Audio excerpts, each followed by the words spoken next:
All right. As usual, we'll wait around a little bit till we get some people to join. First 5-10 minutes. Let's see. I gotta get my mic set up.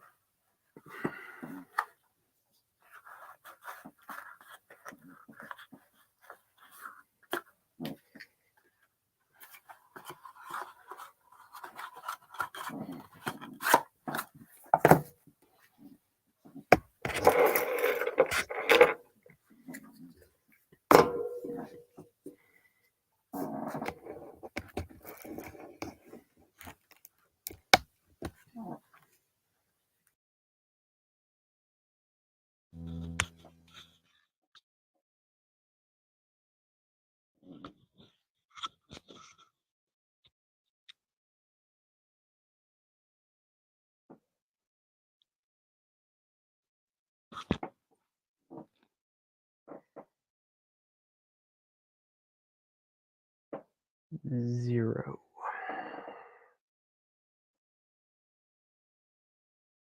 Shouldn't be any other lives going on tonight. Shouldn't, at least.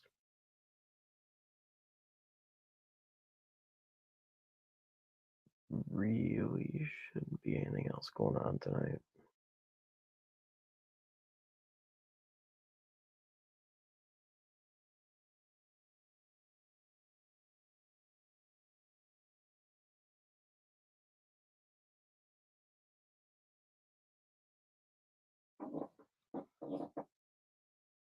Nobody.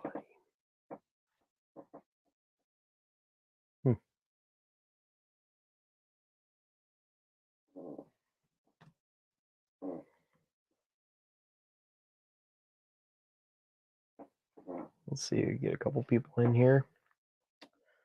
Who do we have in the chat? Anybody want to jump in the comments? Definitely do so.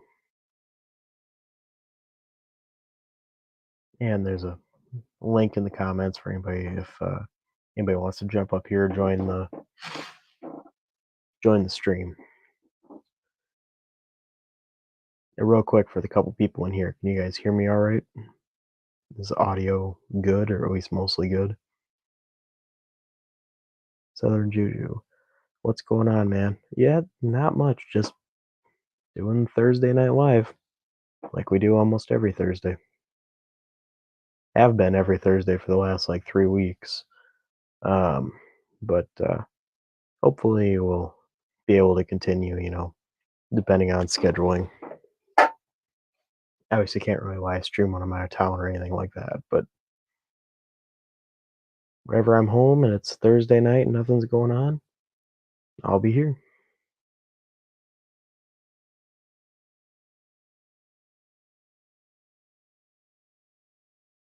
Let's see.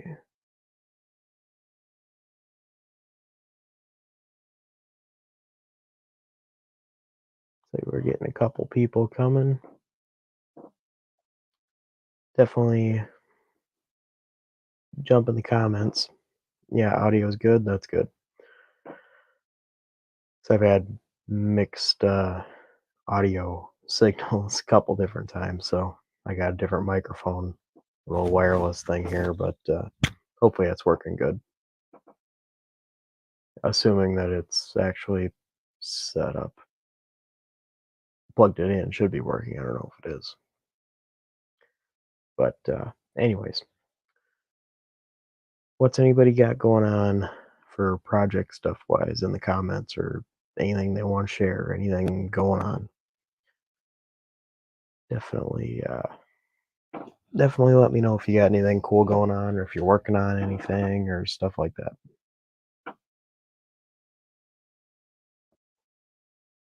Check something here quick.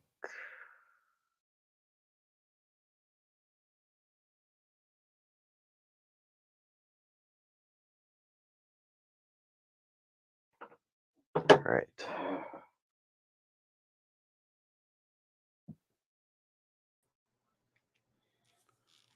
Hey, William. How's it going? Doing good. Hanging in there? Yep. Well, that's good. How you been? Good. Just working on stuff when I can, and of course, uh, last night we got about 4.5, 5 inches of snow, so that's wonderful. Oh, dang. Yeah. Yep. I got a guy coming tomorrow to, or a family member actually coming to help clear out the driveway. Um, Hopefully he gets here early enough because I'm supposed to be getting my ultrasonic cleaner delivered tomorrow. And if they see a bunch of snow on the driveway, they're not going to come up the driveway. Oh, Yeah. Yeah. So I'm excited for that. once you start using it, you will use it for everything. I promise you. Yeah. That's I kind of got what I was thinking. honestly, I got some fan parts that I'm gonna start cleaning in it too. Yeah. Yeah. And I'm glad I got the bigger one. I mean, it was more expensive, but I got the 22 liter. So Yeah, I could fit an entire assembled carburetor in there. Not that you'd want to put it yeah, assembled, but yeah. Having the room to put a bunch of crap in there at once is good. you get more out of it that way. Oh yeah. Yeah, I think I'm gonna look it up. I forgot Bring my the lighting up a little bit. yeah. There Trying to we go. remember the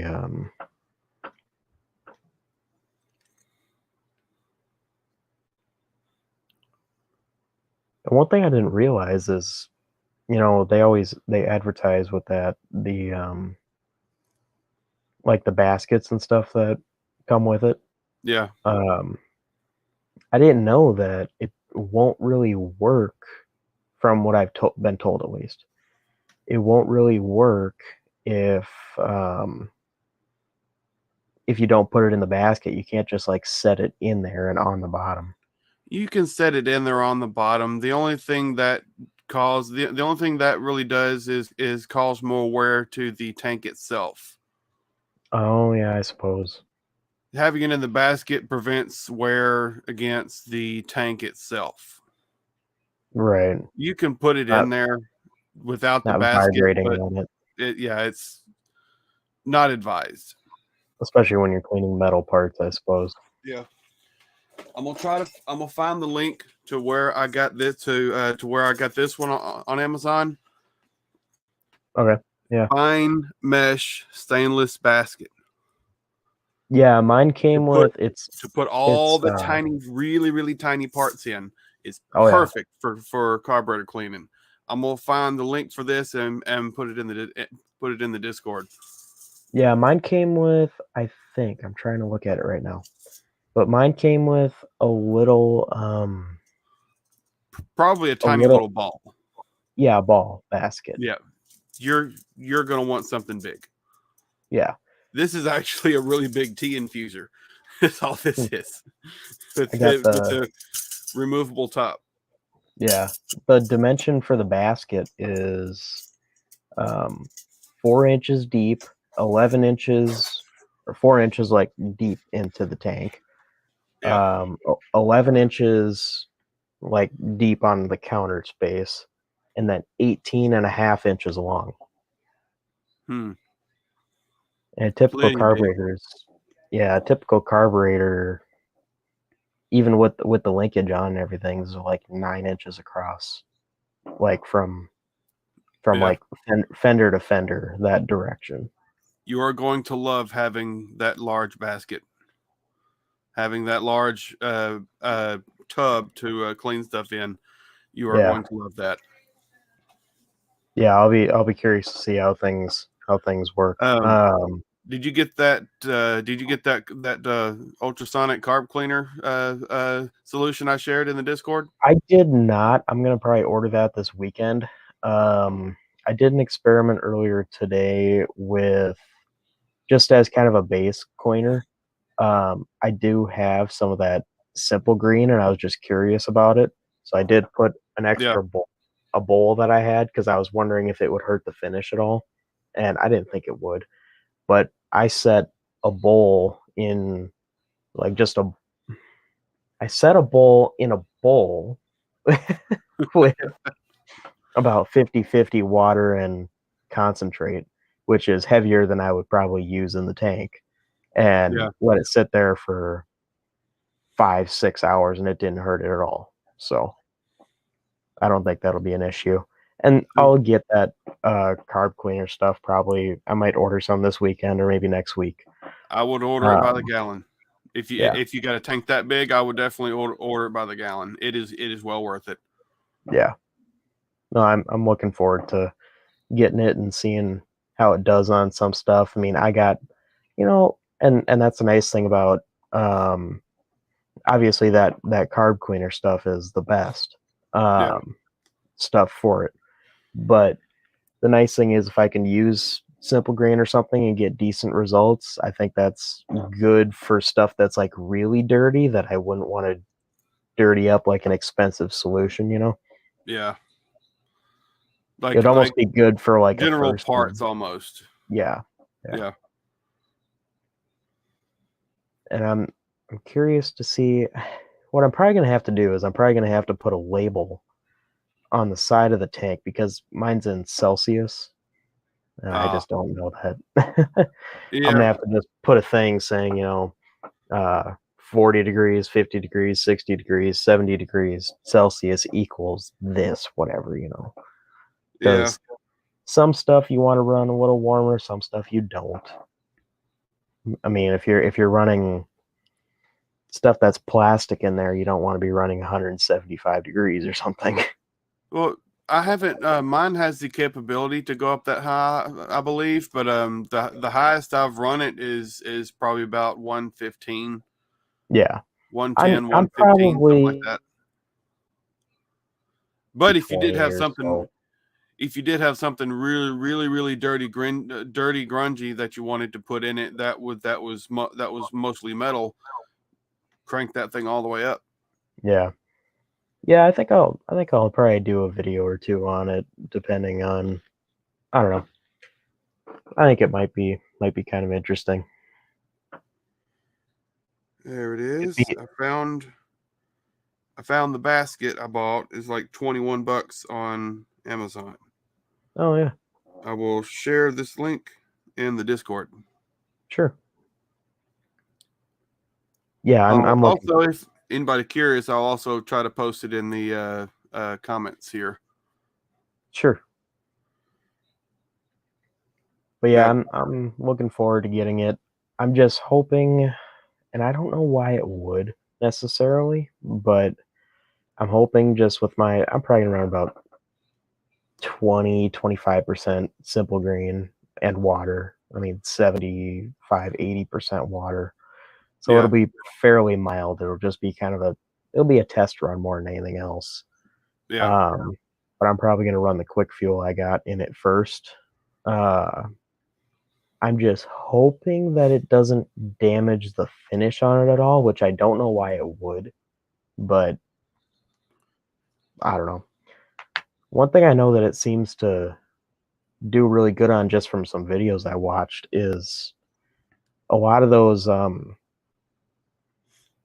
sometimes they're just plated, but sometimes they're like the kind of brass looking parts, Yeah. really come out good on a lot of things I've seen, like the Oh, linkage on that carb and oh yeah. That the linkage on the carb I bought from Jed cleaned up like it was freaking brand new.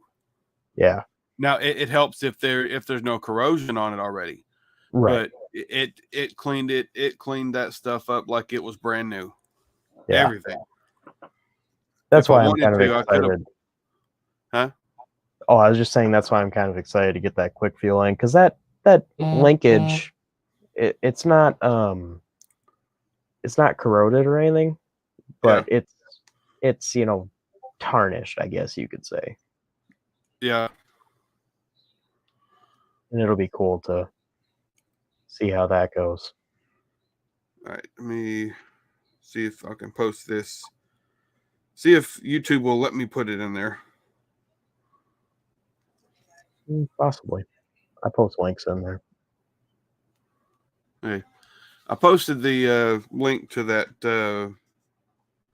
and YouTube took it off. Of course. Oh, did you post it in the comment section? Yeah, I posted Yeah. in the comment section, but YouTube took it off. Yeah. Let me see. Amazon calls it a see. It is a spice filter. It is a stainless steel wire mesh spice filter. If you put it in the live chat, I could put it up on screen, and then if anybody's watching back, or I don't know, just a thought. I mean, you don't have to if you want to. Oh, okay. Hey, Hey, Brian. Brian. Come join us. Brian, are you working tonight? If you're not working, I can send you the link again. I mean, it's in Discord, but yeah, I'm excited to see what that carb's going to look like cleaned up, especially with the red anodized base plate and metering blocks. You see stuff and such comment? Yeah, I saw that.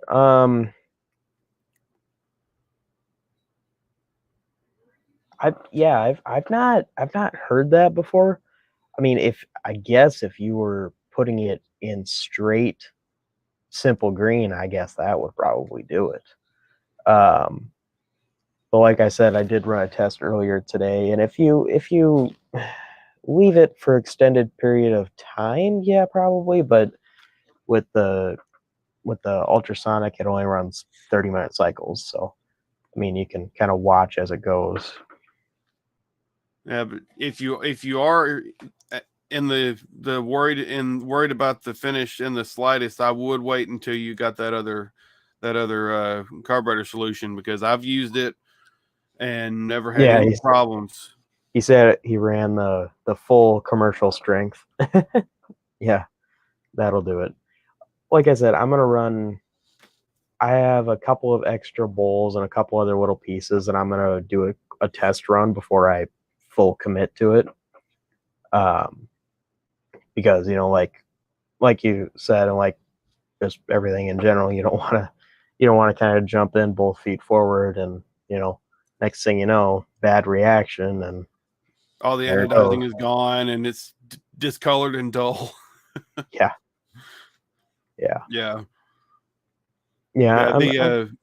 As far as the carb solution I use, I haven't had any problem with it dulling stuff that is already shiny. Yeah. Like the inside of those bowls were like really super shiny. Even after the cleaning, they were still super shiny. Yeah. It only takes off all the dirt and grime and leaves what's already there. I'm thinking it'll probably take the stickers off of this carb, but that doesn't bother me. No, I'm gonna try. Hey, Chris. Remember that fan that Brian? Hey. Remember that fan that I got from Jed at No Name? I think so. Yeah. I'm finally getting around to taking it apart. Oh yeah. I'm gonna try to run these bronze blades in mine and see what happens. Yeah. It seems like that brass or bronze or those kind of materials, it seems to really do really good on that stuff. Oh yeah. It seems like that stuff's just easier to clean or something.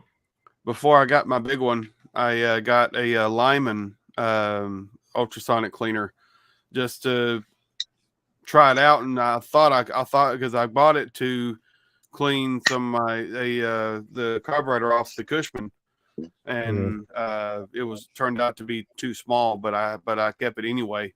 I cleaned some jewelry with it and other really, really small parts with it, and I loved it. So I went full force jumping into the big one.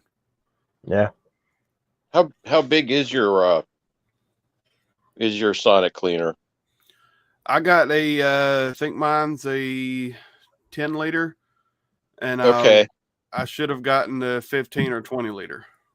Okay. Yeah, I was looking at the 15s because for carburetor stuff, it's kind of 10 is just a tad bit small. Yeah. Yeah, I just ordered a 22. It should be here tomorrow, and I'll do a kind of review on it, and if I like it, I'll definitely let people know about it. It was Yeah. kind of a decent amount of money. It was about $230, but that That's was actually shipped, not too bad, really. Yeah, and that was that ain't free really bad. shipping, shipped to the door. What kind is it, Ryan? It's I don't know how to say it. It's Vevor or Vevor. It's Yeah, the Venor or yeah, whatever it is. Yeah. Vevor. I'll be back in Mm-hmm. just a second. Yeah, because I've been looking at them, and what I did is we got the measurements for the tank, and I laid it out on the bench and taped it out to see what size, and then I laid out a carburetor in pieces to see if it would fit.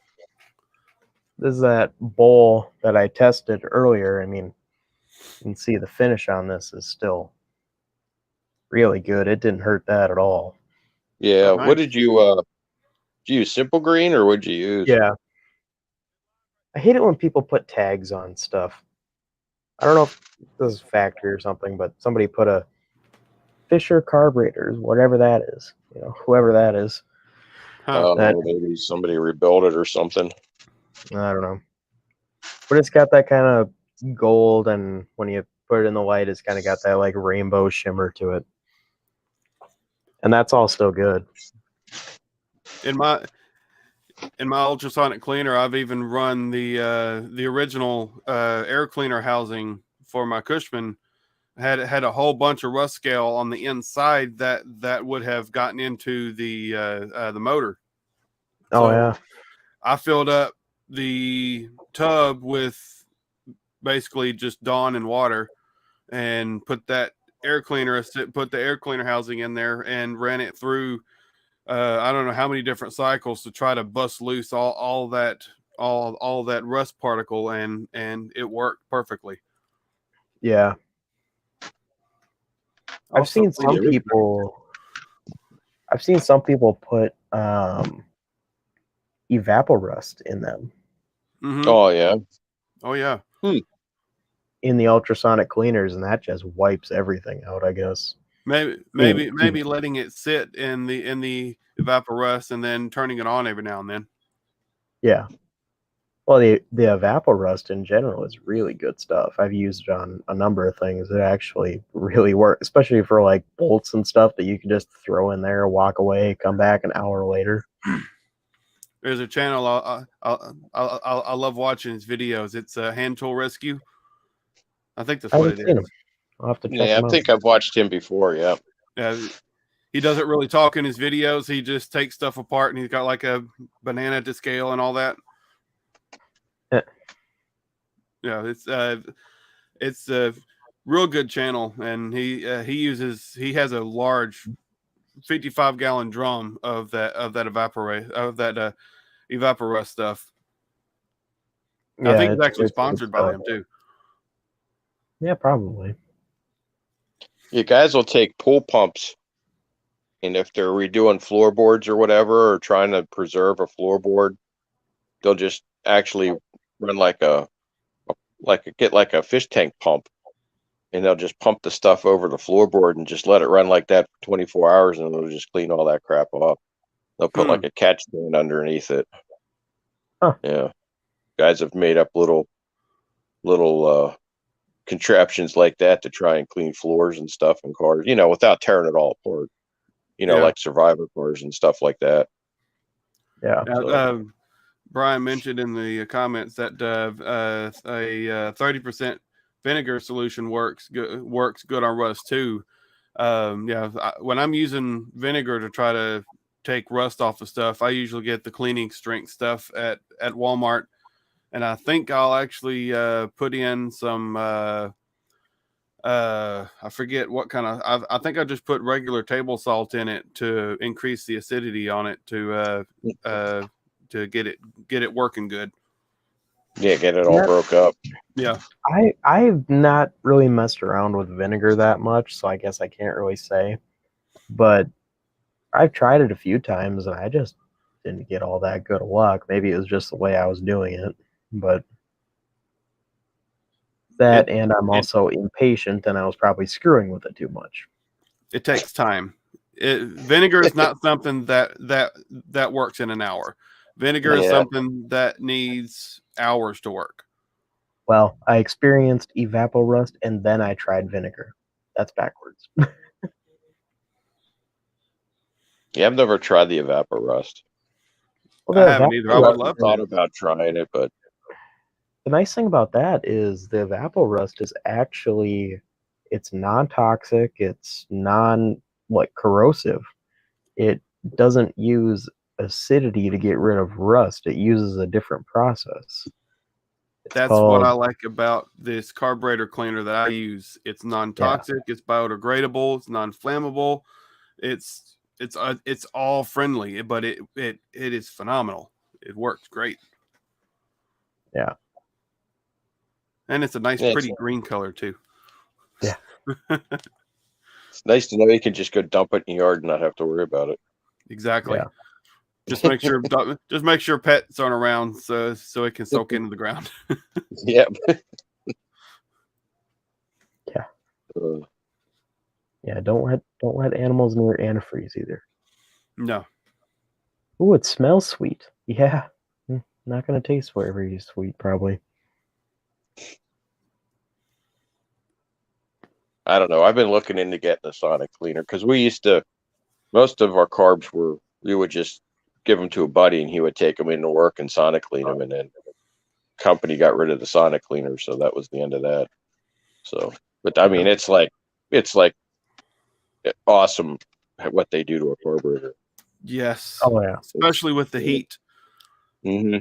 I keep mine set around right about 100, 110 degrees is usually what I try to keep mine set on, so I don't upset any plastics I put in there.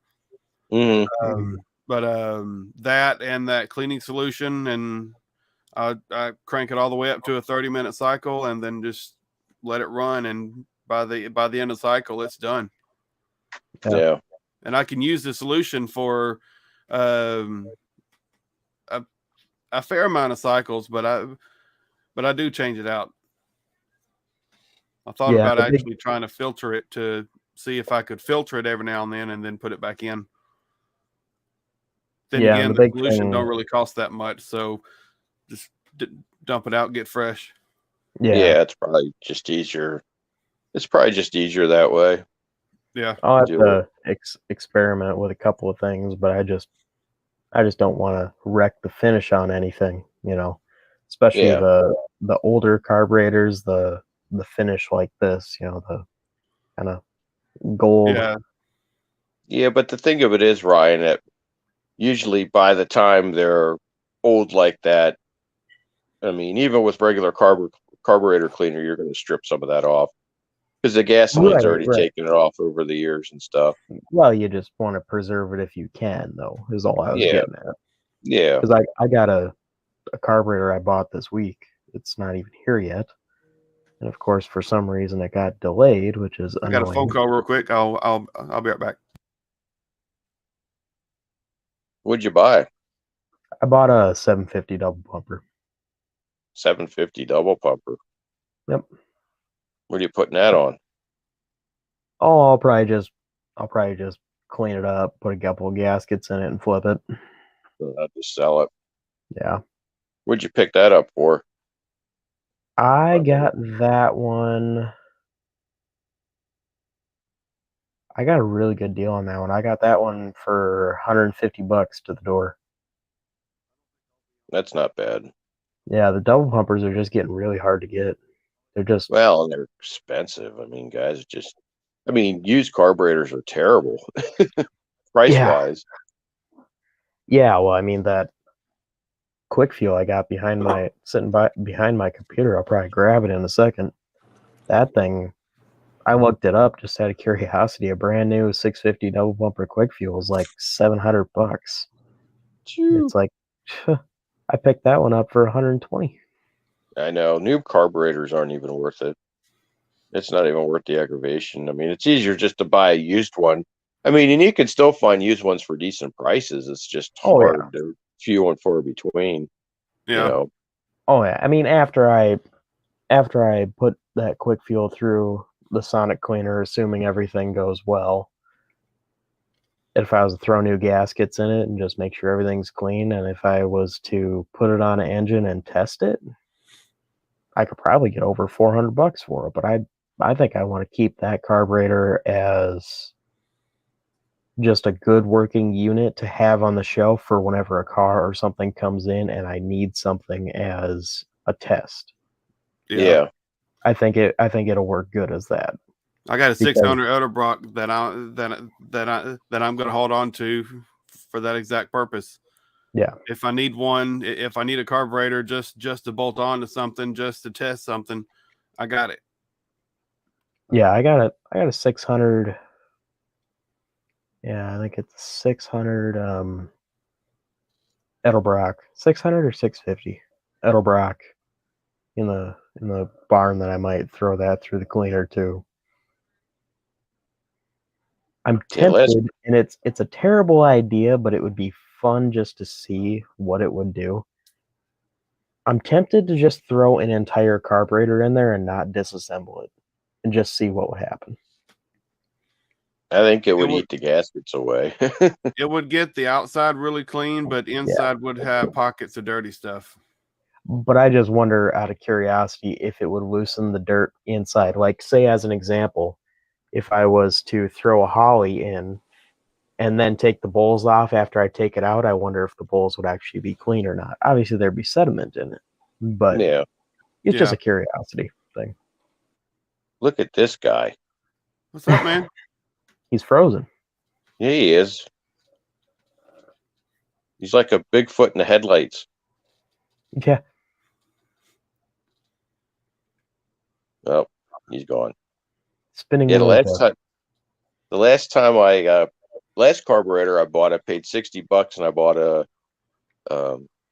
an 870 Street Avenger. Oh yeah. I Yeah, I which forgot I about thought that was a pretty carburetor. good deal. I got a 670 Street Avenger outside. Yeah, I haven't run the 870 yet. I was going to put it on the Chevelle, and Tom took it in and he sonic cleaned it. And I was going to get the gaskets, and I mean, it needed some jets and things like, it was missing some things, Yeah. which wasn't a big deal. But I'm gonna the go 7 through. Yeah, I'm gonna go through and be selling a lot of my vacuum secondary stuff. Yeah, I got a 750 vacuum secondary. I'll probably keep that. And I've got a 650, 2 or 3 600s, that 670. I think that's it. But just the vacuum carburetors are they just don't bring nearly as much money as the double bumpers. now the double pumpers bring a lot of coin. Yeah. I mean, a vacuum secondary usually works better on the street, but Hey guys. There you are. There you are. Yeah. There I he got is. the world's worst internet, I think. But, Yeah. I thought you were working tonight. No, I'm off Thursday through next Friday. Oh, well, there you go. You got some time off. But I've been awake exactly 1 hour. Yeah, there you go. Yeah. Yeah. Oof. In case you haven't noticed, it snowed. Yeah, and my snowblower's down. I finally got it home, and the cable that runs the blades broke, and then Oh, so I had to order a new one of those from Amazon. yeah. And I ordered some extra shear pins too, because the last few snows have been pretty heavy. Yeah. And you could just bolt that. You don't need the shear pins, just bolt it. Well, Then it's forced to chew things up. yeah, yeah. but don't you run the risk of breaking the gears and the shaft? Yeah, if they're plastic, you do. Trivial stuff. Yeah.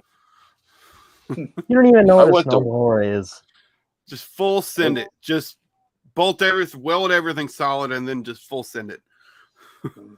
I went to Walmart and I got the cheapest bolts I could find.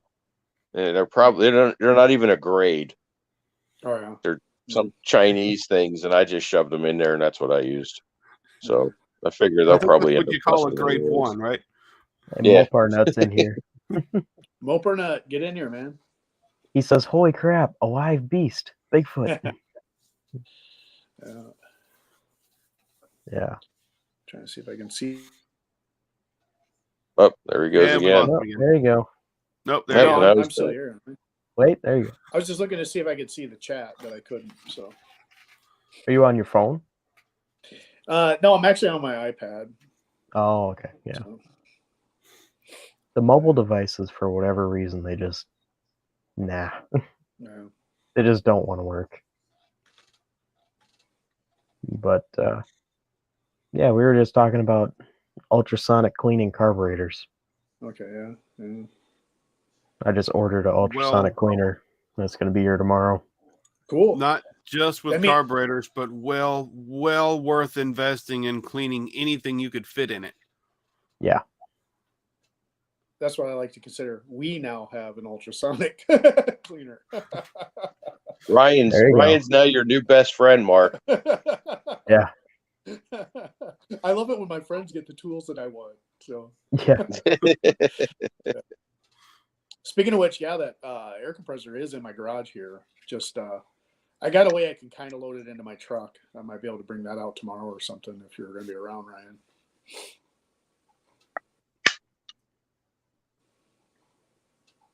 Hello? Yeah.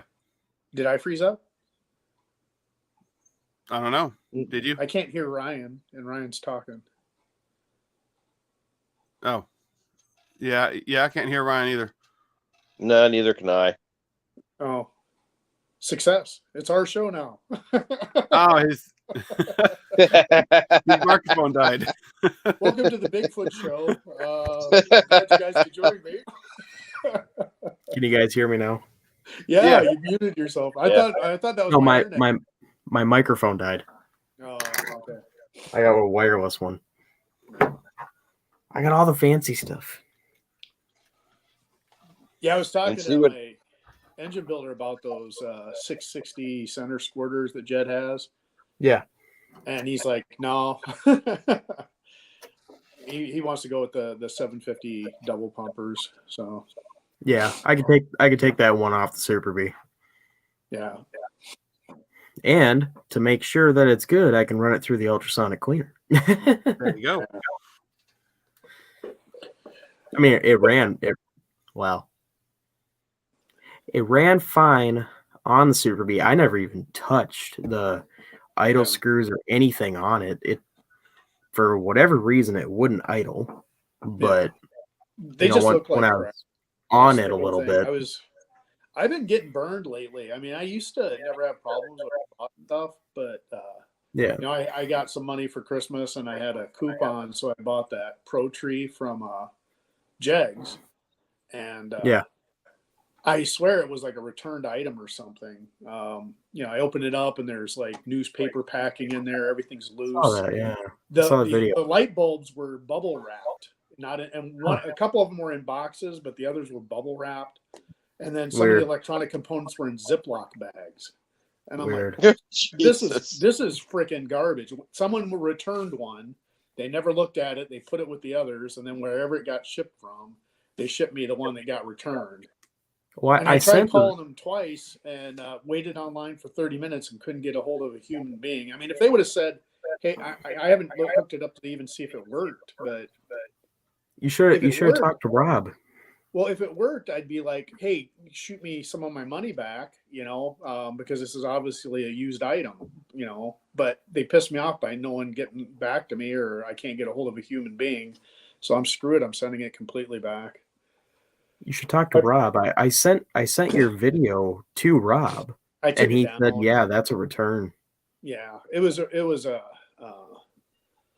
a rage video. You know, you open up and you're pissed off, so you throw something up. And you're like, I'm gonna probably do I wanted to talk to someone there first before I like put up a hate video, but Yeah. you know, it's like anything. You deal with any company, you're going to run into some problems, whether it's Summit or Jegs or what. I just have had better luck with Summit, but then other people have had shitty luck with Summit. So, Mopar Nut's wondering how big of a ultrasonic cleaner I got. I got a 22 liter, and they say the basket work area, I actually have it in my other tab here, is about 11 inches by 18 inches by 4 inches deep. So pretty decent size. You can fit an entire carburetor in there with room to spare. if I had a If I shop, buy,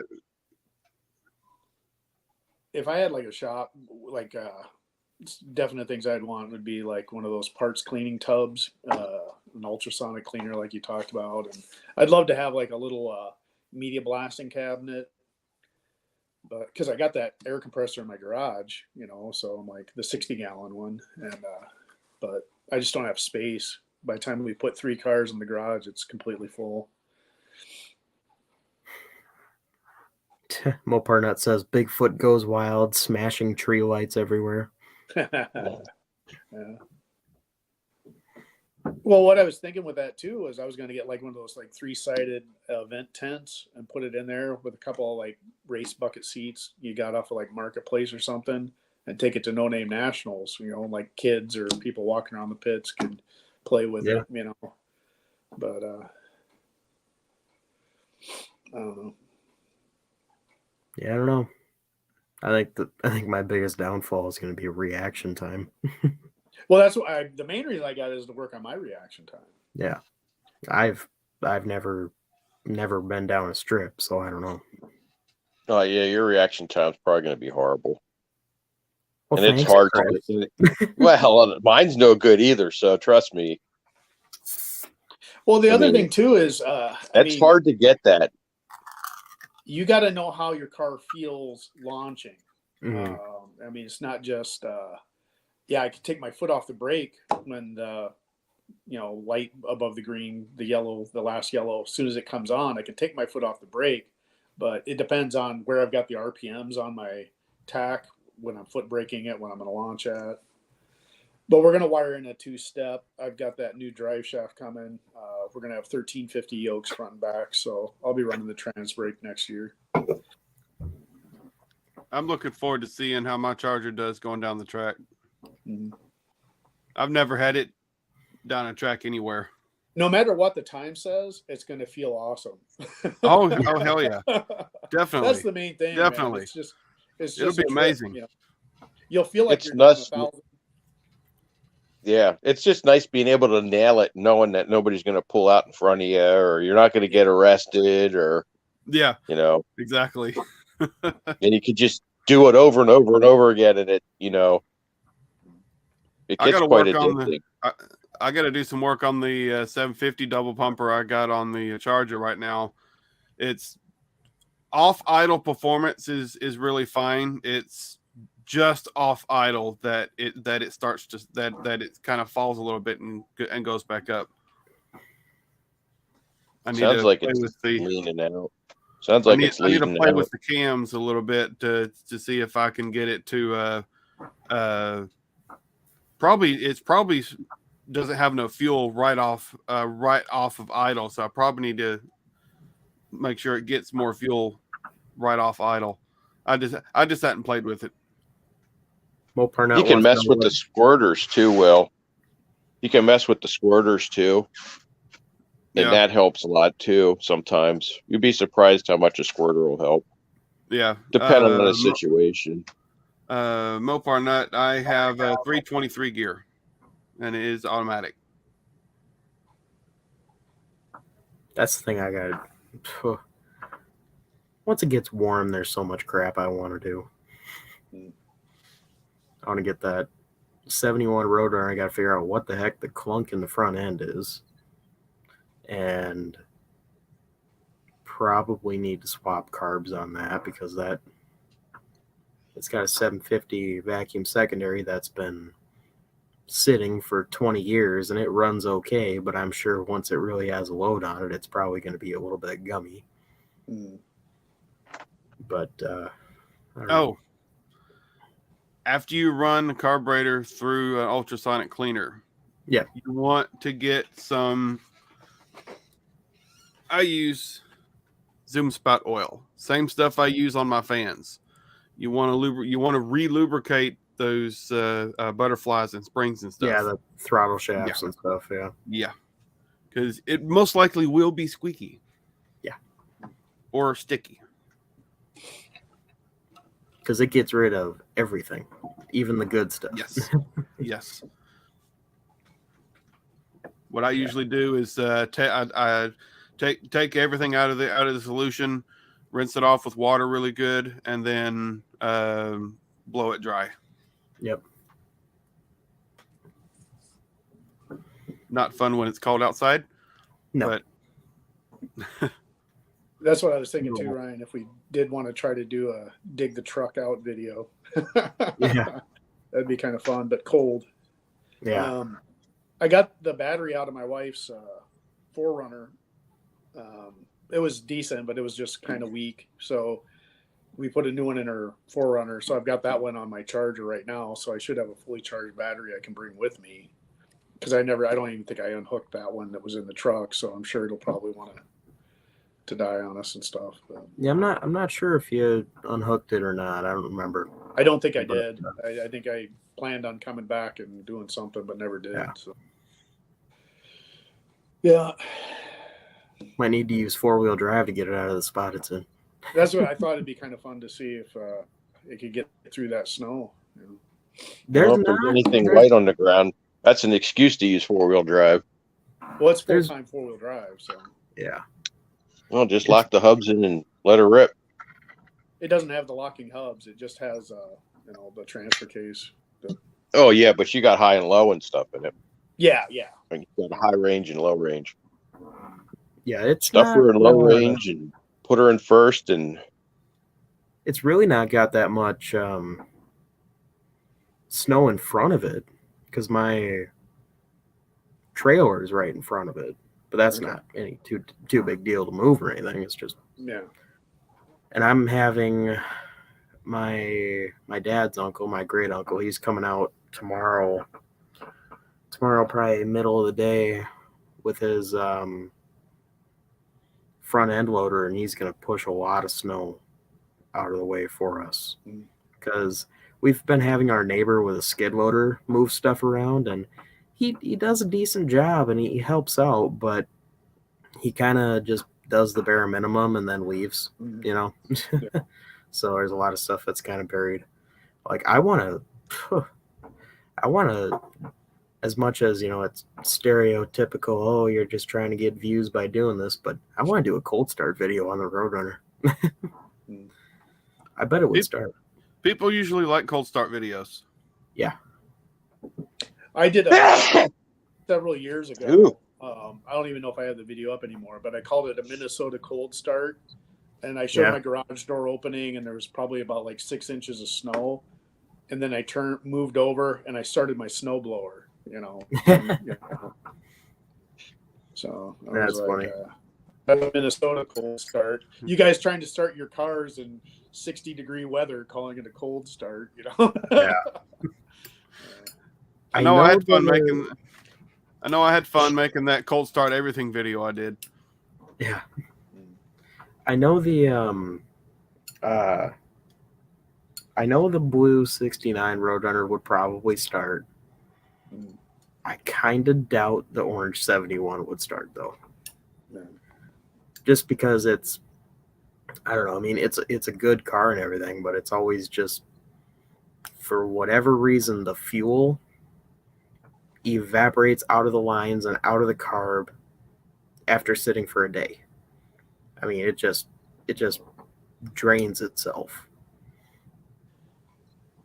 for whatever reason, but I got to figure that out. I got to do something with the carb on that, and I want to see what that thing will do on the road because I think it might actually be pretty quick, especially if I put that 750 double pumper I got coming on it. Maybe, I don't know. I got to rebuild my 850 so I can put that on the Super B. Yeah, I'll race you for titles for that car. No.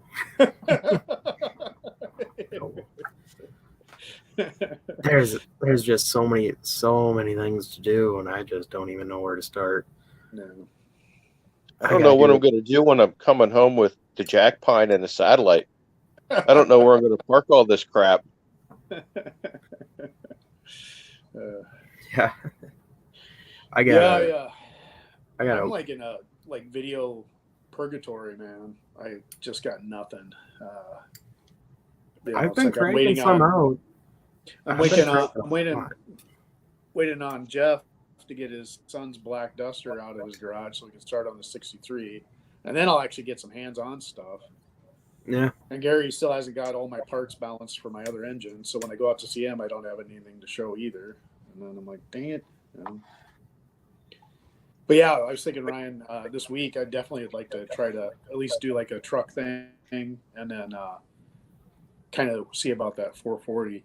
One of the things I was thinking about too is I think that Allen guy down in Zambrota's got another set of those ductile iron adjustable rockers. 1.5s?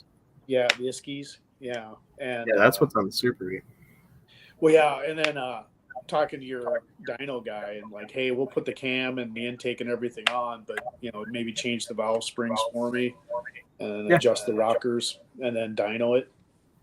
Yeah, because I'd like to upgrade the valve springs just because it's a 510 cam and it's stock valve springs probably. So I'm not I'm going to be high revving I'm not going to be high revving the truck anyway. But no, I'm curious to see when we pull that cam out what it actually is.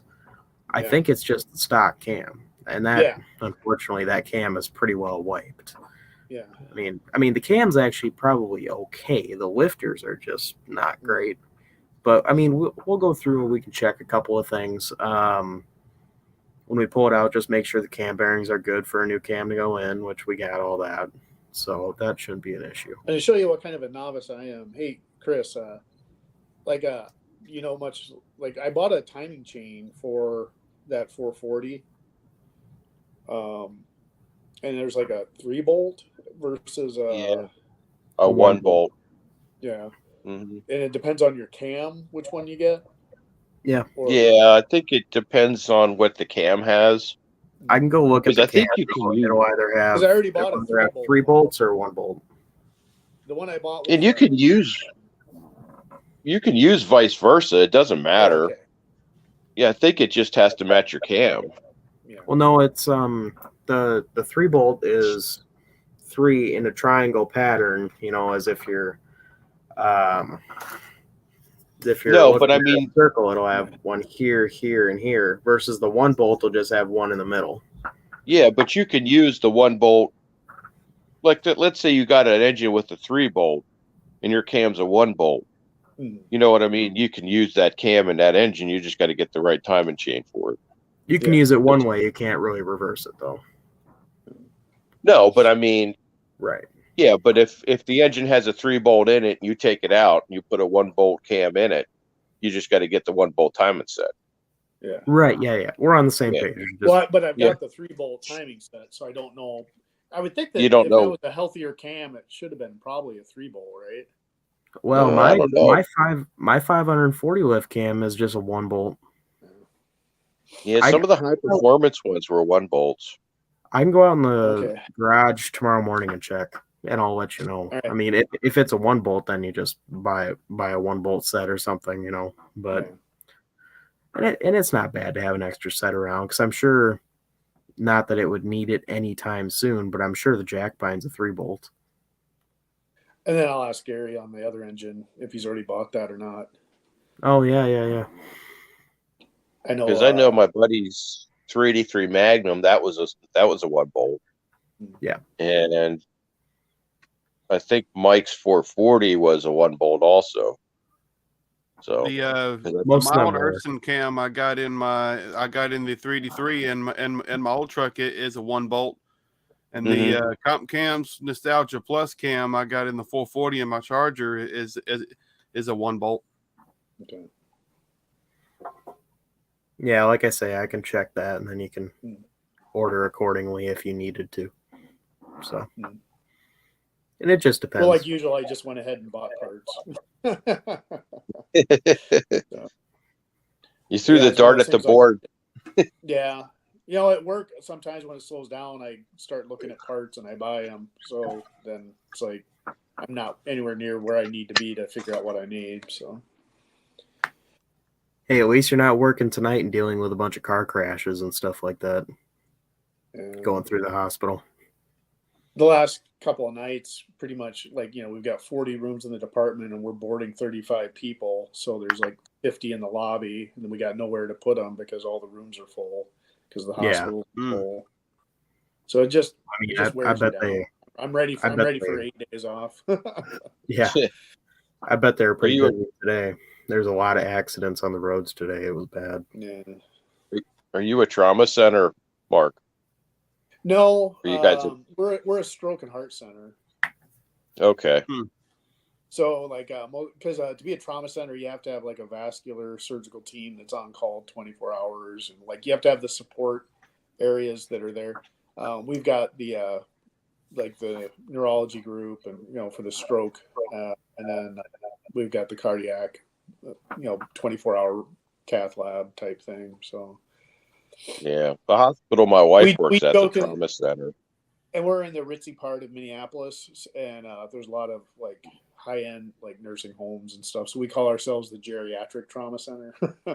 Oh. Yeah, 'cause my wife, they always get all the gunshot victims and crap, and because they're We get those trauma once in a center, while. Yeah. so they get all the freaking ghetto crap rolling in the door. So I was just curious. I didn't know if you guys were a trauma center or We've had some stuff happen though. We go on Yeah. lockdown. oh, that's nice. Isn't that just the best? Sometimes the gunshot people don't want to go to the HCMC downtown because I don't know if they think that we're not going to call the cops when they come in. But they'll come all the way to our area of Minneapolis, thinking that they're out, or they're worried that the people are still after them. Yeah. That's why we go on lockdown. Oh, jeez. Wonderful. Yeah. Yeah. I could work every day, around the clock if I wanted. I just can't do it anymore. Yeah, I can't imagine it's easy. Mm-hmm. But yeah, I'd like to get that 440 running, and then like I said, all I got left for that truck would be to get a clutch, and then Yeah. I already talked to Dan Brewer about which one I'm gonna get. I just haven't ordered it yet. But Might be able to pull the jack pine to Sykeston in that. that would be cool, Wouldn't be quite as comfortable, but And I'm sure it costs a lot more in fuel. can't listen to all the Although I was podcasts only getting in 8 it. miles per gallon in my truck, pulling that heavy equipment trailer with the jack pine on it. Yeah. Poor little small LS didn't like it. I've had a thought rolling around my head. It'd be cool if I was able to get my 1970 pickup in good enough running condition to pull my Charger to No Name. That would be awesome. Yeah. But gas would be more, and it wouldn't be as comfortable as my Ram. A while back, there was a 67 Coronet wagon that was on Marketplace. And then I know that Dead Dog Garage, he has a white 67 Coronet wagon. And all I could think is, man, wouldn't that be cool to have like a 67 Coronet wagon to pull the jack pine to the. Yeah. But you'd have to have a light trailer unless you tried to flat tow it like the old days. Yeah. The Belvedere had brackets on the front of it to where it used to be flat towed.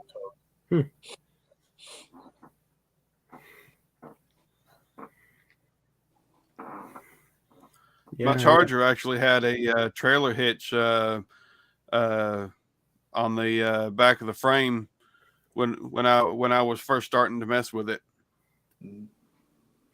I took it off because that car's not going to be towing anything. It was just a car back then. Oh yeah. It was just a 68 car. Mm-hmm. Yeah. My dad drove it around as a daily driver for a little while. Well, even back in the 80s, man, in our high school parking lot in the wintertime, there was Chevelles and Novas and, Dusters. And Mm-hmm. I drove my 76 Trans Am in the winter in South Dakota, to high school back and forth, 25 miles each way. You drove my Chevelle in the snow. Yeah. My dad, it was on his way to the transmission shop to get a Hemi-O-Matic put in. He had some hardcore slicks on the back, and it decided to rain. So he was driving, just not going squirrely with the throttle or anything. He was just driving, and then he just started to spin. My mom was following behind him, and he got nose to nose with her. He waved at her, put it reverse, and went back going straight again.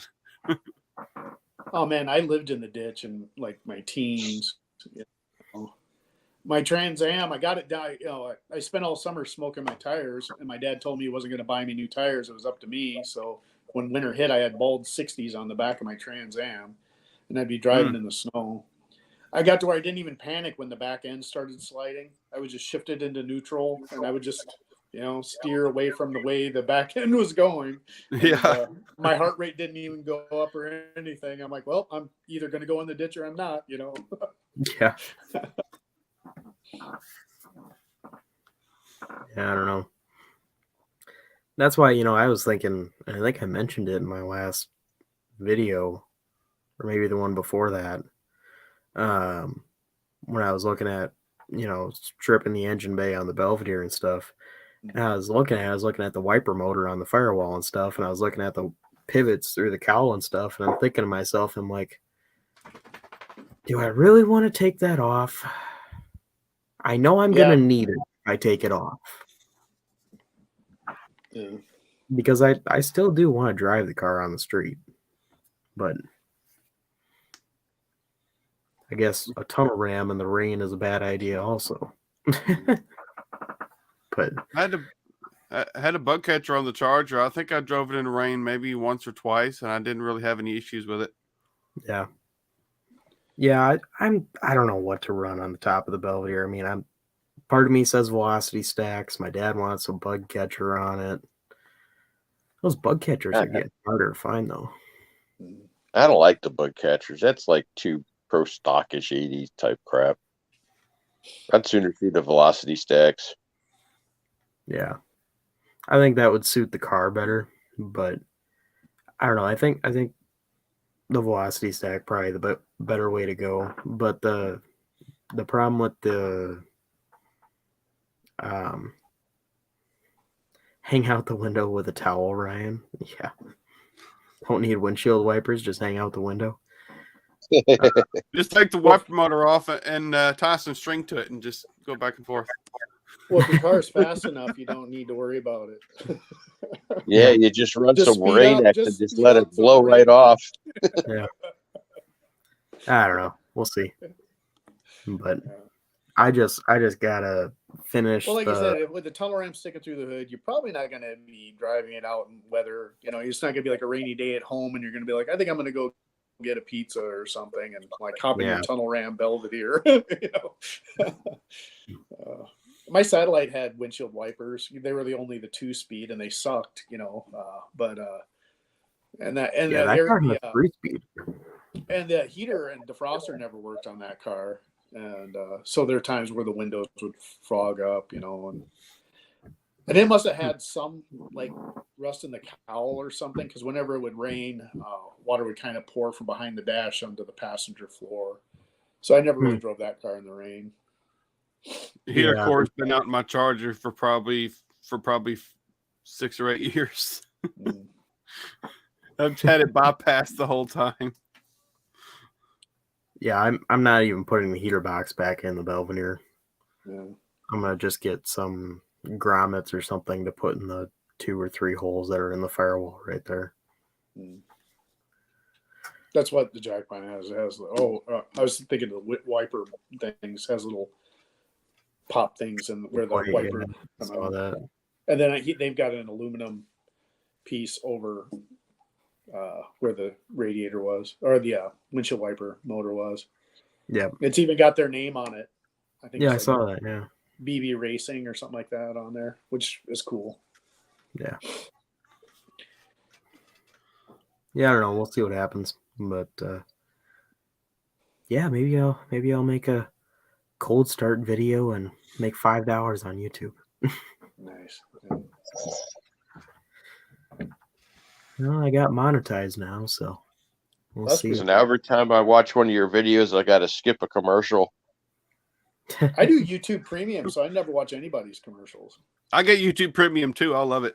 I do. never I watch would never any go back. commercials anywhere. It's worth every penny. Worth every I penny. get Yes.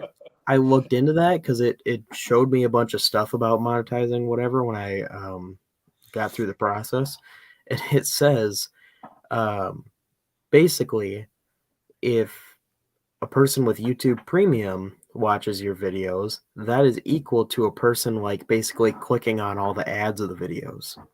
So So we're helping. yeah, Sweet. basically, You're welcome. That's interesting. some sort of ladybug or something in here.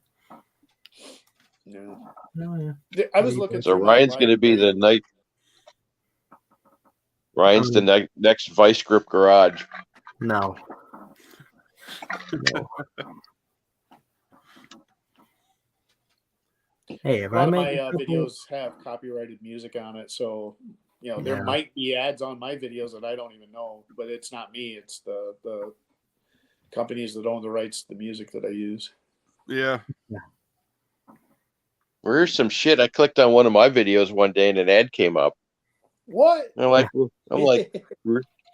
really?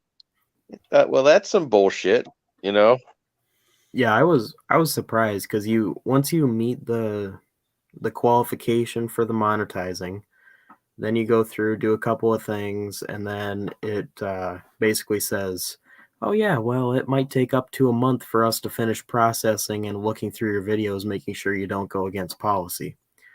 They basically told me, yeah, you have 0 strikes, 0 guideline infringements, 0 bad anything. So we got done with your process in 2 days, which is like record time. So Wow. apparently I'm doing something right. Yeah. You have enough watch hours, Ryan. Yeah. But don't you get to go through and now don't you get to go through and pick which ones you want to monetize? You don't have Yeah. to monetize. Because I figured if I ever got to that point, I do have a lot of like big videos that I actually use music that isn't copyrighted. Yeah. And I would just select those to be monetized. I wouldn't pick the ones that I know I used that I got the copyright claim Well, on.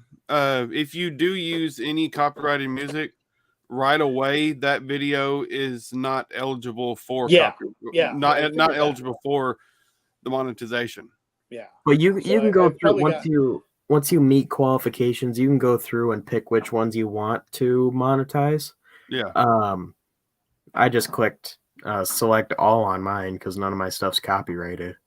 Well, the sad part is I would like the people that made the music to get money. If someone watched my video and they heard a song and it was cool and that band got the money, when I was younger, when I went to see live shows, I always tried to buy a shirt or a CD or something because I wanted to support the artists that I like. And I still feel that way now. I'd be tickled to death if, the Super Suckers got money off of one of my videos because I used one of their songs on my video. Yeah. Yeah, and then you also can. That's why I use their music is because I love it. Yeah, and you can also, when you go through and get to that point, you can also look at the different things that you can monetize. You can monetize lives. You can monetize shorts. You can monetize.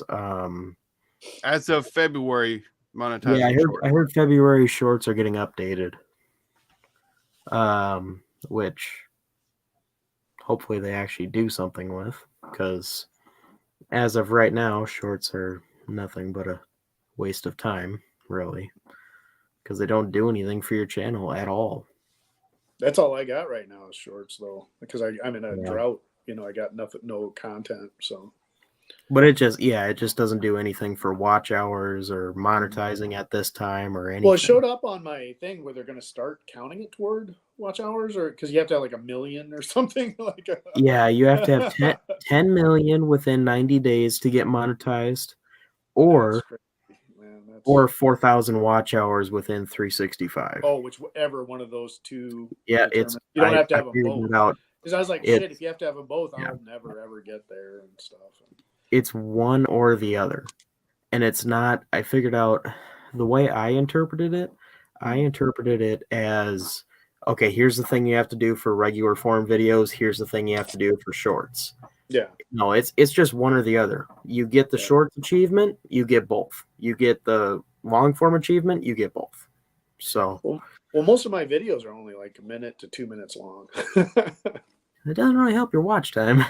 That's why I'm only at like 1,800 watch hours. But Yeah, well, the problem is they keep dropping off. I'm just glad I got mine because February 4th or 5th or something a year ago was my 340 dyno video, and that's got like 300 or something watch hours. And if I would have done it after that, I would have lost all those.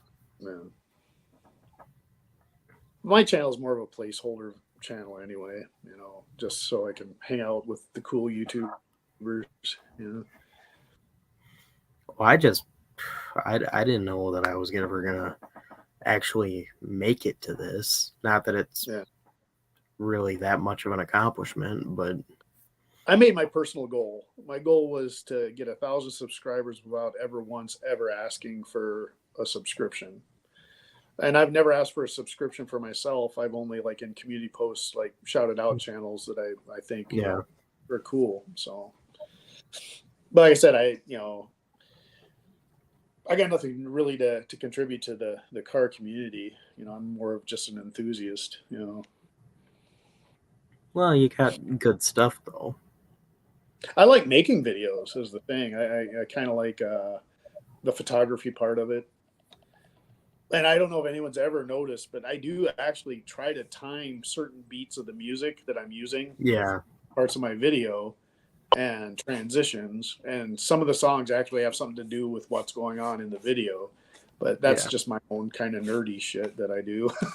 You know, I'm like, nobody else probably even thinks of it or notices it. But, you know, I have noticed it where the beat changes or something, or the beat does something right as you transition from one thing to the next. Yeah. It's nice when you can time stuff out like that. Oh, it is. Yeah. I would love to get like a actual software on a computer and then get comfortable enough to do it, to be able to do the things that I wanted to do. Because I still just do everything on iMovie on my phone. Yeah. Oh, Ryan, I think I'm gonna head out. I got some stuff I need to do, but it was fun. Yeah. Well, you have a good night. How's your account going, Chris? I'm at 308, 309. Dang, because you're at what, like 160 or? No, I was at 2 something. I can't remember. It was 270 or 250, something like that. So well, you're gonna improving. Yeah, I'm creeping up. So I've been trying to put. It's like whenever I'm trying to. Wilburn and them have those. Oh, go ahead. What's that, Mark? I said go ahead. I was talking over you. Go ahead. Well, no, I didn't say anything. Oh, but like, popping into chats, you know, and chatting with people during the No Name National live streams. You know, guys see each other, you start your side conversations. Next thing you know, those guys are subbing to you. That's a quick way to grow. Oh yeah, I told Mobile Jeff that too. But half the people I've been trying. I was just saying half the people that are in those live chats are just talking to each other. They're not even watching the live. No. And I've been trying to hit as many live chats as possible. You know, just trying to get into all of them. You know, like last night. Well, tonight was that Pontiac Power Hour, but I wasn't home for it, so usually try to get on that.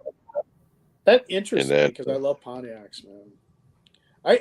I'm getting like I used to be nothing but a like 68 to like 73 kind of guy, as far as muscle cars, Mm-hmm. But anymore, like whenever I go to back to the 50s, I'm always looking at like the early 60s Catalinas. I love the early Pontiacs, the big ones, the 421.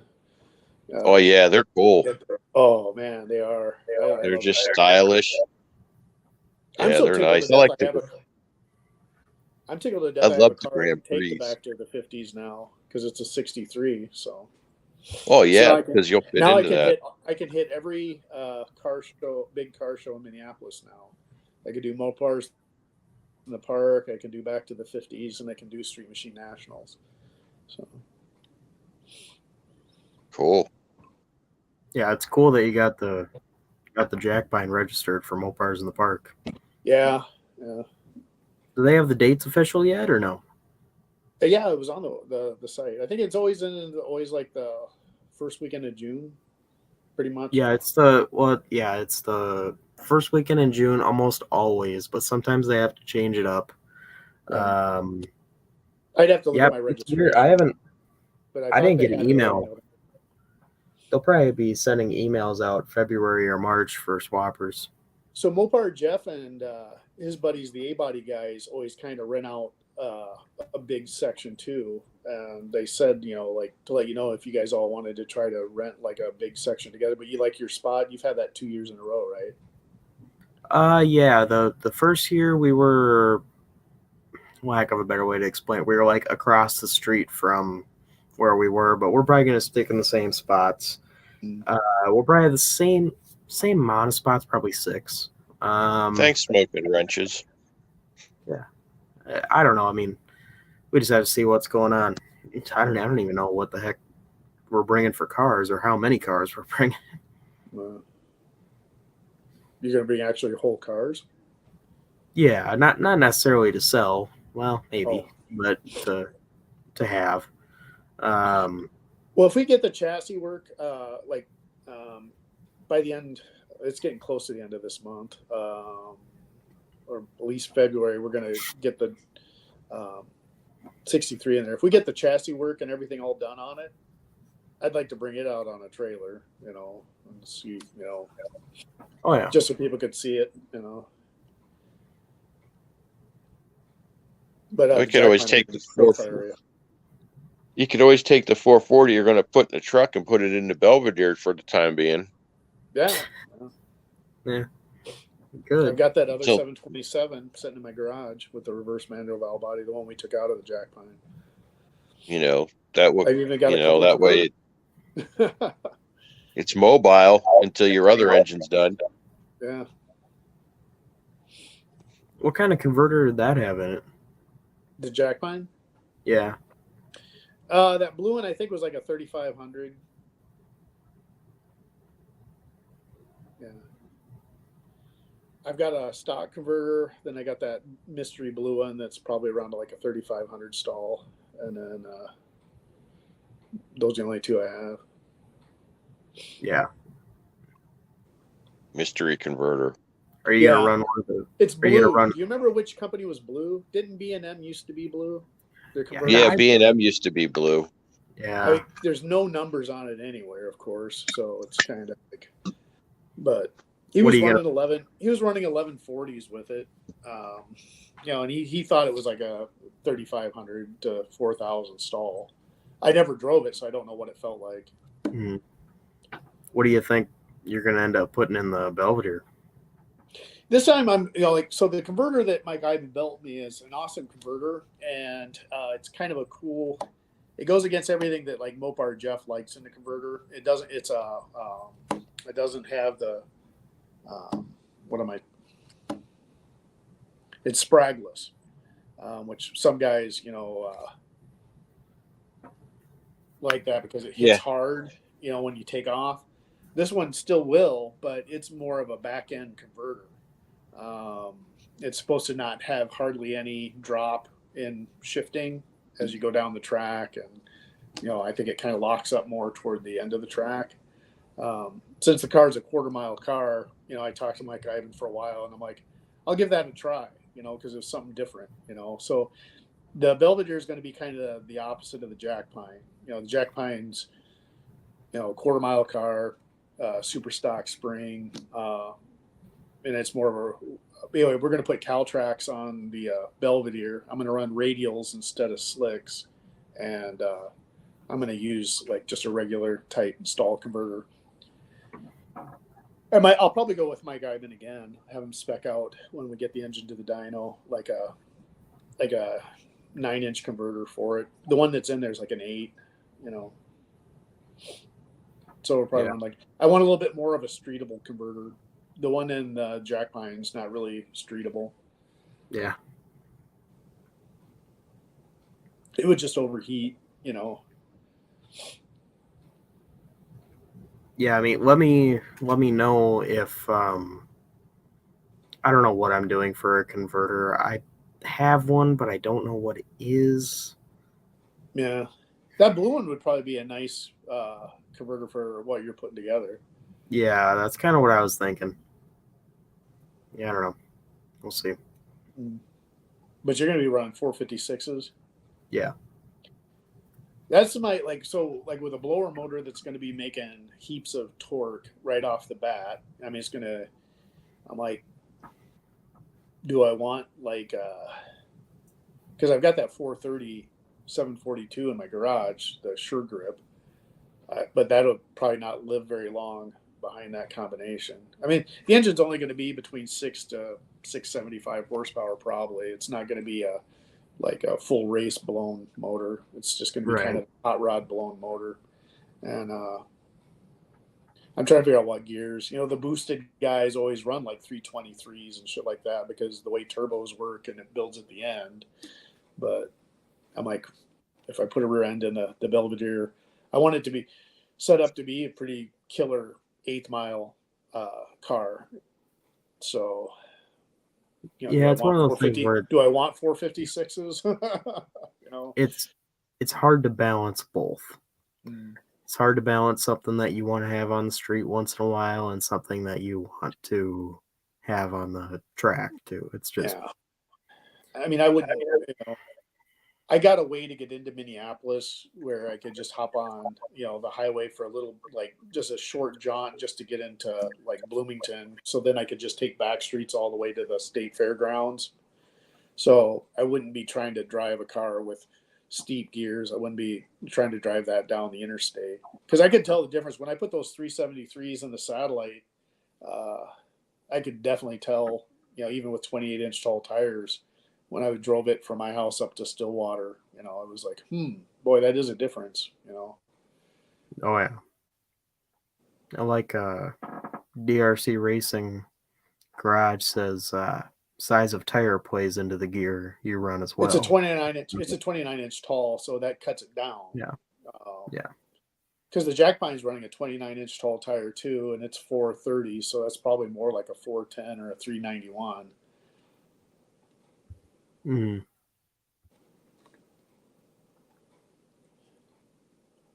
But the drag radials that I have are those 295 65R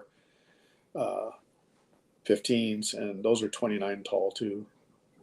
They're almost 30. I think they're like 29 and a half. Yeah. I think for the Belvedere, I'll probably be getting 28s. Yeah. I know you fit the 29s on the Jack Pine, but I'd rather just have 28s to have a little extra clearance. We had to move the axle back about a quarter of an inch.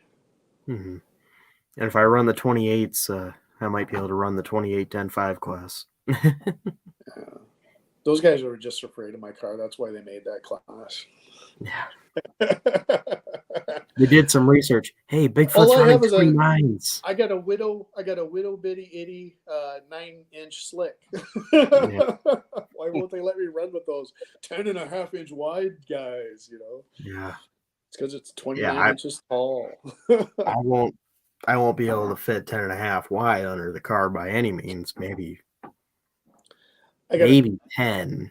Yeah. I don't know. I got to pick up a new set of slicks too, and I'm going to try to time it. I'll run the ones that are on there. They're still in pretty good shape. They're just old, so the compound's a little bit harder. So I want to try to time it where I'm like switching to the new slicks right before No Name Nationals. Like to at least get a couple hits on it before I go down there on the new slicks. Yeah. I want to try to shave. I'd like to shave maybe 0.3 off. You know, I'd like to see if I can get the car down into like the 660s, 6.5. Yeah, that's Well, how wide of a tire can you get under that thing? If you go with a back different, what's that? I have all the tire you can fit on the back of that Oh. car. Oh, really? One without guy cutting said the that wheel wells. the one guy, so when you look at the Dick Landy 67 Hemi Charger Coronet that he used to race, he's got a bit of a wider tire on there. And I talked to a guy here in Minnesota. I'm going to be going down to, he's got some really cool stuff. He's said he got a set, there was a set of Kragers with a special offset that he could run that wider slick on there. And what they did is it's the outer wheel housing, you know, like here's the outside of the quarter panel and the inner wheel housing, like on the 68s or the 67s, they do like everything. They kind of kink in like that. He said if you took the 68 outer wheel housing and spliced it in there, it did like that so that you could fit the tire farther out. I don't know how to, it's not like you're coming in closer to the leaf spring, you're moving out the other way. Yeah, you're going to be going towards with the that tall of a outside. tire, you'd rub on the wheel housing. Yeah, because of the I haven't kink been in it. rubbing on the wheel housing with the 29s, you know, but I could probably fit, if I could, like, if I wanted to splice that outer wheel housing, and then I could find the perfect offset. But I want to stay with the Kragers, and you just can't custom order a set of Kragers with a special offset. Yeah. Yeah, not really. Well, I thought you could order Krager. Well, the new Kragers don't look like the old Kragers, so. And that's another issue. They have they don't have that. They have a different look to them. They actually have a flat spoke, whereas the old ones have a rounded spoke. Because otherwise, you know, I could buy a set of lightweight drag wheels for the car too, you know, and shave another couple, you know, pounds. But I'm like, nah, the car. No. It's Kragers. No, it looks right just the way it is. Yeah. You're welcome, guys. You're welcome, guys. I'm going to stay with the heavy wheels. Brian was wondering if you imported the springs, and you didn't. They're just stock, aren't they? No, the Jack Pine's completely stock location, everything. Completely unmolested. The only thing is we've got the brackets for the front perches of the super stock leaf springs because they're A-body springs. But otherwise, that car, it's even got the bolt-in subframe connectors, so you could take those out if you wanted. You could take the cage out. It's a bolt-in cage. I mean, you could convert it back to the 67 RT like that, you know. I actually, Andy's father, the guy that it was his dad's car originally, he offered me the front metal fenders for the car. So. Oh wow. Did you go get them? I also said that if I ever sold the car, it would be back to someone from their family. And he said, call me. And I'm like, shit.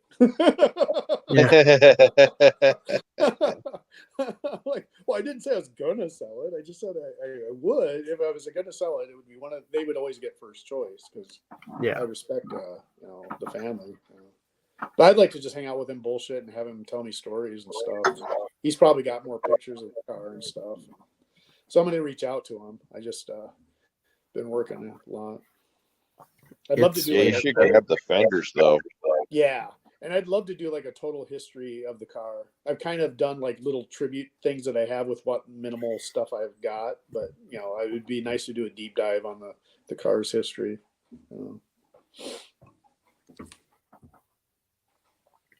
The guy that I bought that Belvedere from too, he's a pretty well-known guy.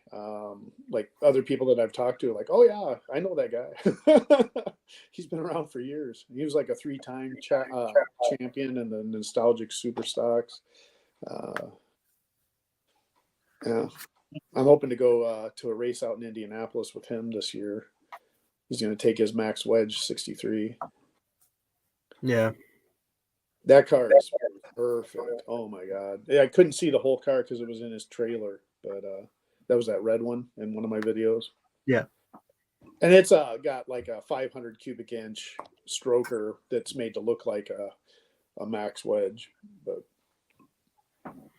but he's got a black 63 Fury that's got magnesium wheels on it. That's got the Max Wedge engine with the cross ram, and then he's got a true Max Wedge car that was in the back that was all covered up. I never got a chance to look at that one. Yeah. But he's a 63 guy. Mm-hmm. I'm looking forward to getting to Indy this year. It might be cool to see some stuff and see some people there. Yeah, I'm going to be picking up some stuff. That reminds me, everybody uses PayPal, and I've got a PayPal account, but I never keep money in there, and it's a pain in the ass to put money in there. Because if you try to do it from your bank, it takes like 6 months for it to get there, when you're trying to buy something the same day.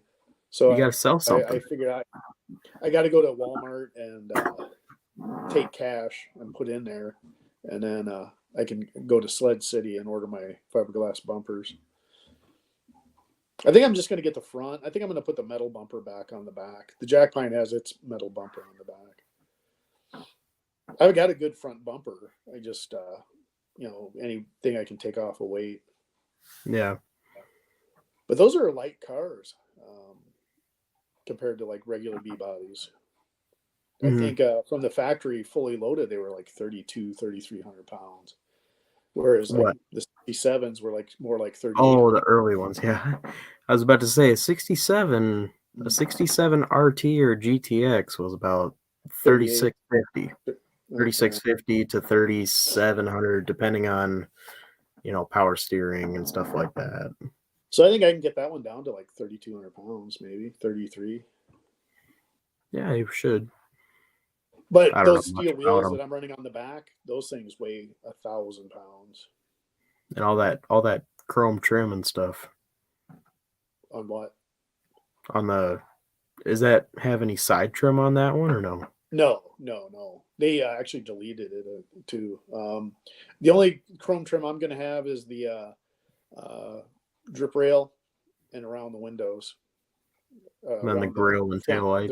And the front grill, otherwise it's going to be kind of one of those more like an 80s style monochrome car. I'm going to paint the front bumper black. Yeah, I'm probably going to chrome the rear bumper. It's nice, but I want to play around. I want to maybe paint it with the chrome paint and then make it look darker or something. I don't know. Yeah, I don't know. Yeah, Brian, it snowed up here again. Yeah, it had about 4 more inches of snow on top of that car now. Yeah. Hey guys, I'll be back in a minute. All right. Yeah, I just shoveled 4 inches, and then I've got like another inch now already tonight. So yeah,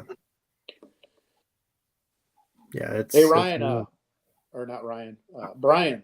When I go to Ryan's this weekend to work on my truck, I'm going to pee on your car. I mean, it was originally gold, so yellow isn't that far off. Because I think I have once before when I was out there. No, probably. That's pretty mean, Mark. I can still hear you. I think I probably have too. Well, it doesn't matter if I do it. I mean, I still own it technically. Yeah, it's still one of my favorite body styles too. Yeah, the 71, 72 Satellite Roadrunner / GTX, man, they're just sexy. Brian, I forgot to tell you, I'm going to paint it red before I give it back to you. No. He hates the color red. Yeah, we'll do roll-on house paint. Oh, yeah. No, Rust-Oleum, that's the good stuff. Yeah. That stuff actually does last well if you do it right.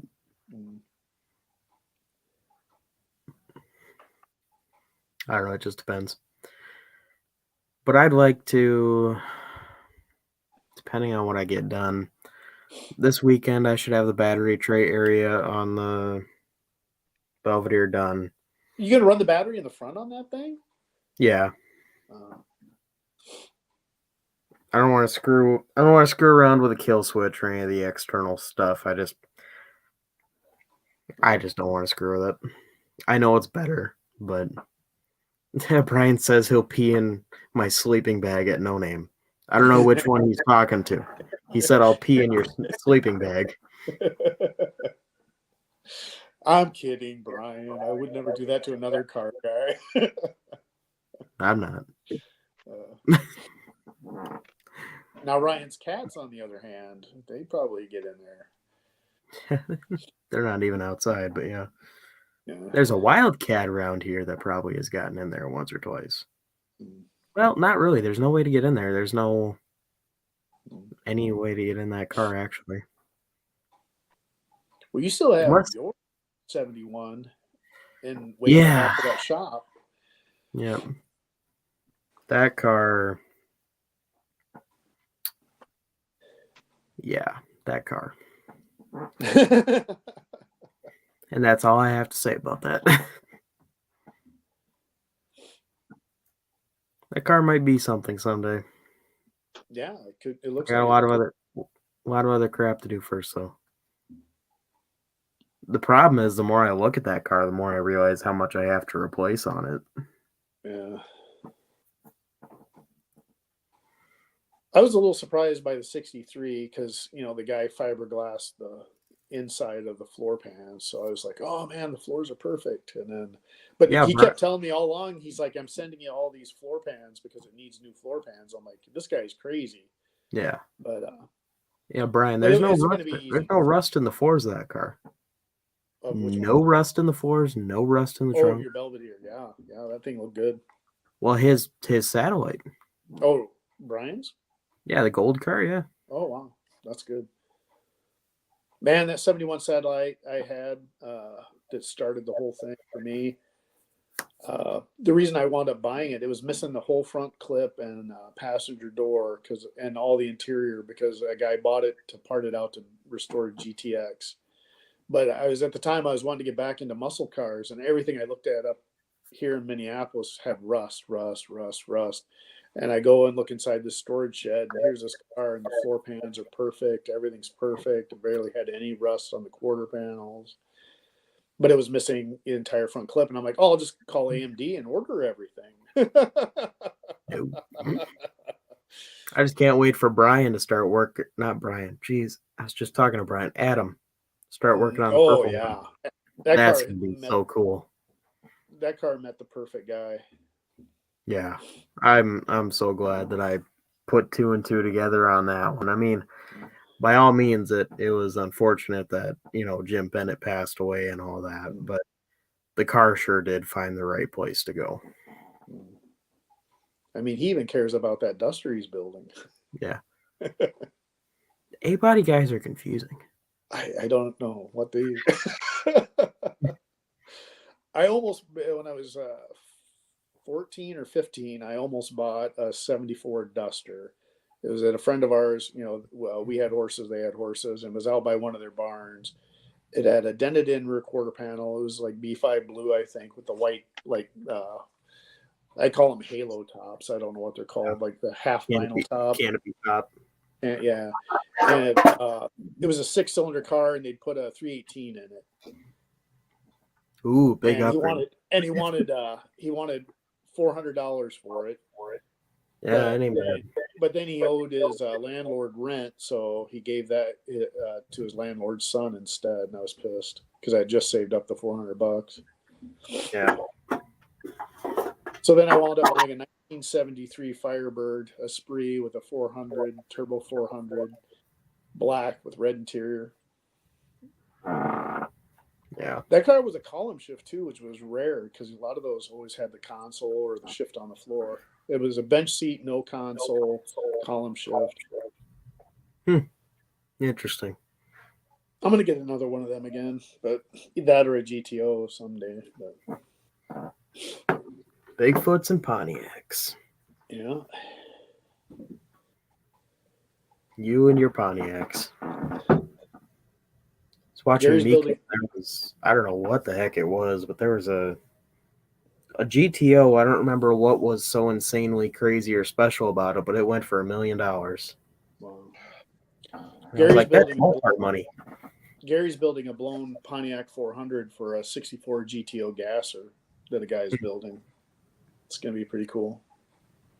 I don't mind the GTOs, but I never got behind the early ones, the 64 through 67. I don't know.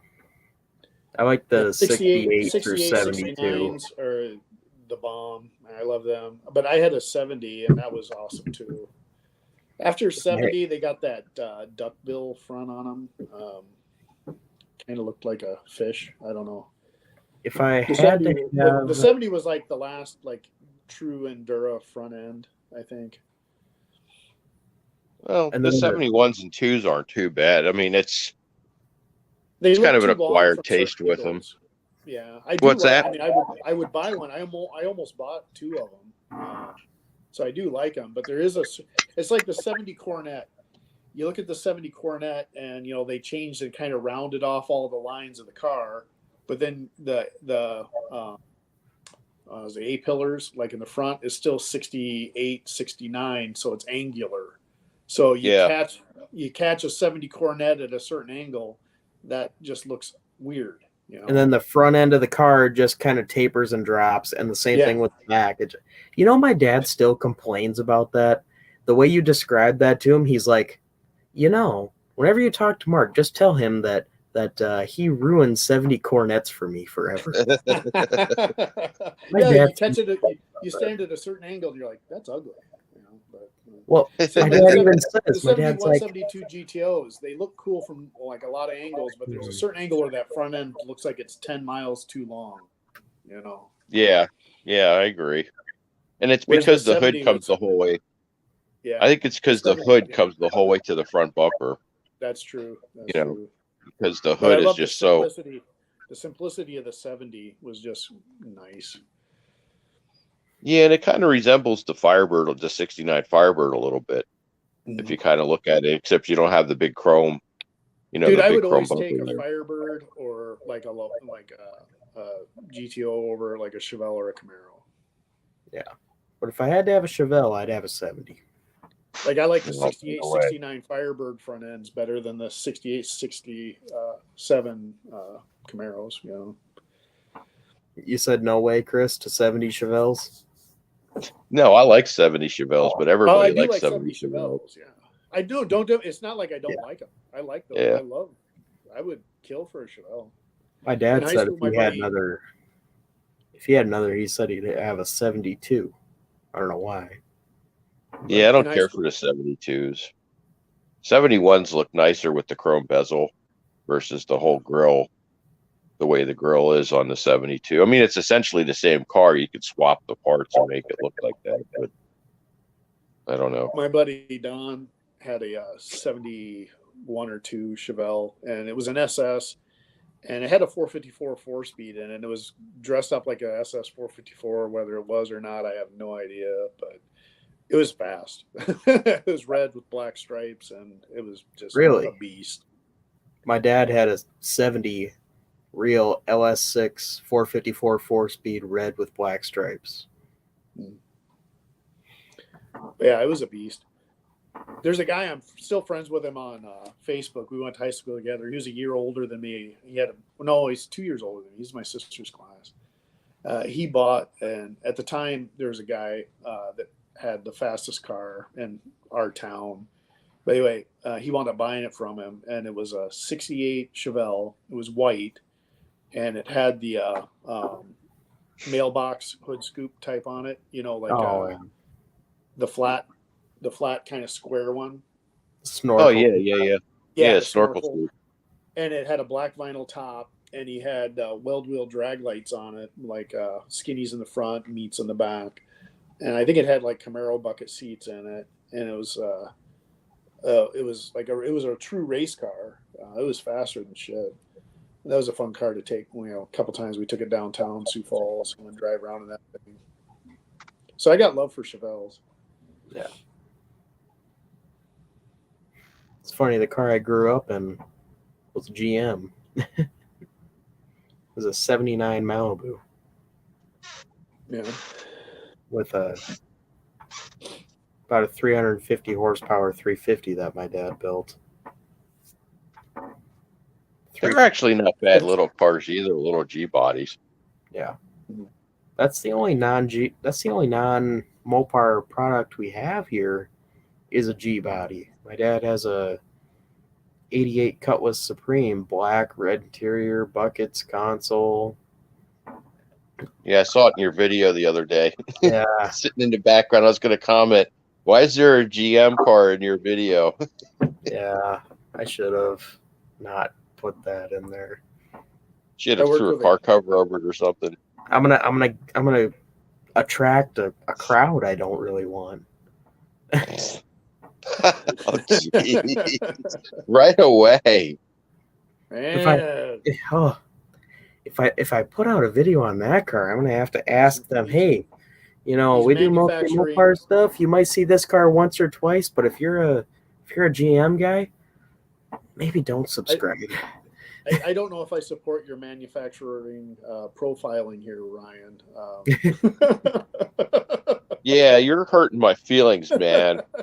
No. What the heck? You already got a Chevy guy on your lives. I mean, it can't get any worse. Yeah, right in the heart, buddy. Right in the heart. Twist it a little more. Well, you know, and like we're talking, I would take a 68 through 71 Torino fastback. You know, that's the only Ford for me.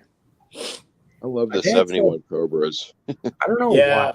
My dad said if he was ever, to have, just look awesome. My dad said if he was ever to have a Ford, it would be a Maverick. I don't know why. I do like Mavericks too. Yeah. Yeah, the grabbers are cool. Even that, like, there's a couple of decent products that they made, but I'll tell you one thing I don't understand: the Mustang thing from 67 or whatever, when they changed the body style to 69, ugliest car on the planet to me. I don't understand the appeal of it at all. The body lines do nothing. The car is nothing to me. I just don't get it. But I think the 69's the best year of all of them. 69, and 7. I like the 66 or 67, 68 fastbacks. Yeah. And the 69 is pretty. I like the 69 too. 70, the headlights, you know, it's okay. If someone gave me one, I'd be happy, but I'm not gonna. Yeah, but 69's just got an aggressive look to it. More aggressive in that. That's the most aggressive one out of that generation. But dude, whenever I go to Cuda Dan's, he's got an AMX, little like 68 Javelin AMX, one of those little 2-seater ones. Oh yeah. That thing is just so wicked cool. It's beautiful too. And I mean, I just love the interior. I love their dashes, the way they did the dashes and those things. It's a 4-speed. Just sweet little hot rod. I like Javelins. I even like the bigger bodied Javelins, you know. Yeah. 71, 72, you know, the kind of pointy nosed ones. What year the hump fenders. Yeah. What year was I think they were made up to like 73 or something like that, or 4. 74. And those are usually, you can usually come across those not too bad priced. Was Jed's a 71 or was it like a 70? His was a 68. His was a Javelin, so it had the back seat. But his was like a 68, or I think, yeah. I don't know. This was a 68. Yeah. That car was cool. Nice. I like that car. Yeah. But the AMX with the 2-seater version of those were just a wicked little car. I just, the back of the roof line always kind of looked a little funny to me. But other than that, I do kind of like those. AMC's got some cool cars. I always like the SC Ramblers with the hoods that came with the factory with the snorkel scoop and stuff. I remember years ago when I was up at Carlisle, a guy had one up there and he only wanted $2,500 for it. Nice. It actually wasn't that bad of a looking car. I mean, that was like in the real late 80s, early 90s. And I found myself liking that little Rambler that 318 Wheel Run had on his channel shortly there. That little gold Yeah. 4-door one that he got running. Mm. I think it was like a 3 on the tree, straight Yeah. 6, Straight 6, yeah. gold color bench seat. It had a cool way the gauges swept on the dash. It was like kind of a square, and then the lettering on the that's the stuff I miss is like the styling of the dashes and that. Nowadays, all dashes look the same. Yeah. well, yeah, everything's soulless and cookie cutter. So I will say, I Yeah. really do like the way the 66 Belvedere's dash is. The way it's got the little, how do I use geometry? It's got a little like Plymouth emblem right in the middle, and it's got kind of like a round sweep to it. I'm trying to pull up a picture.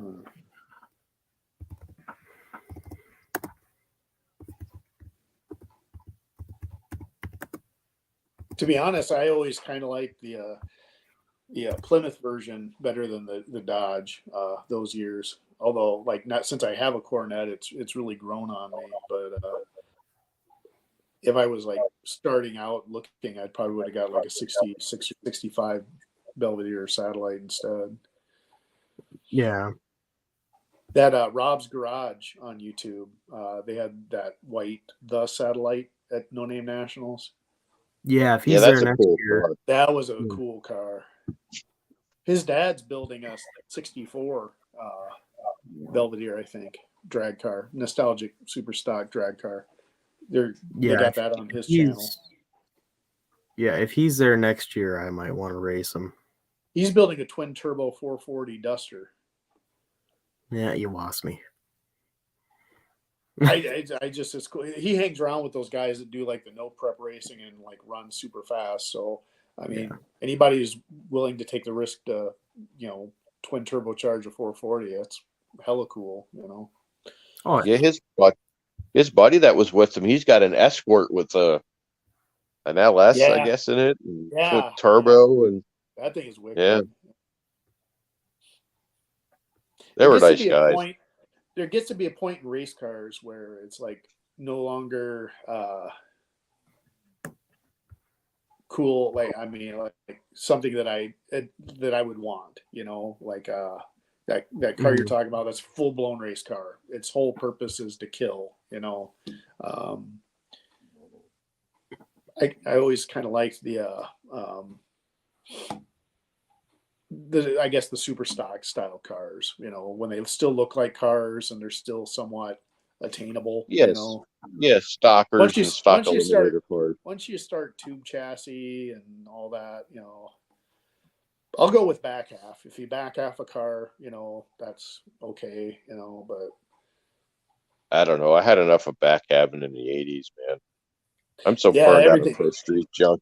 Dude, yeah. There for a while, there was everything was just look, but no power, just and that whole monochromed look, where everything was painted the same body color and pastel colors were really popular.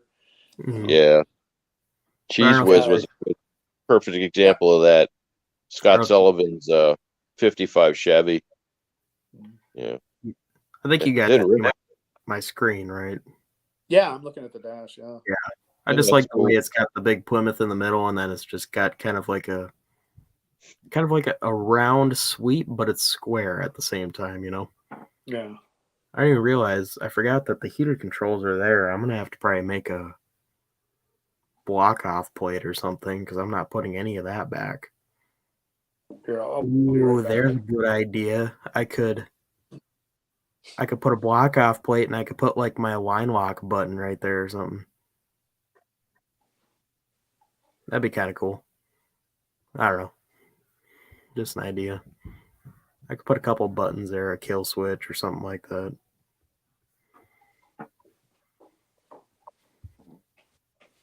Where'd Mark go? Oh, I said, I don't know. So there you are. This is what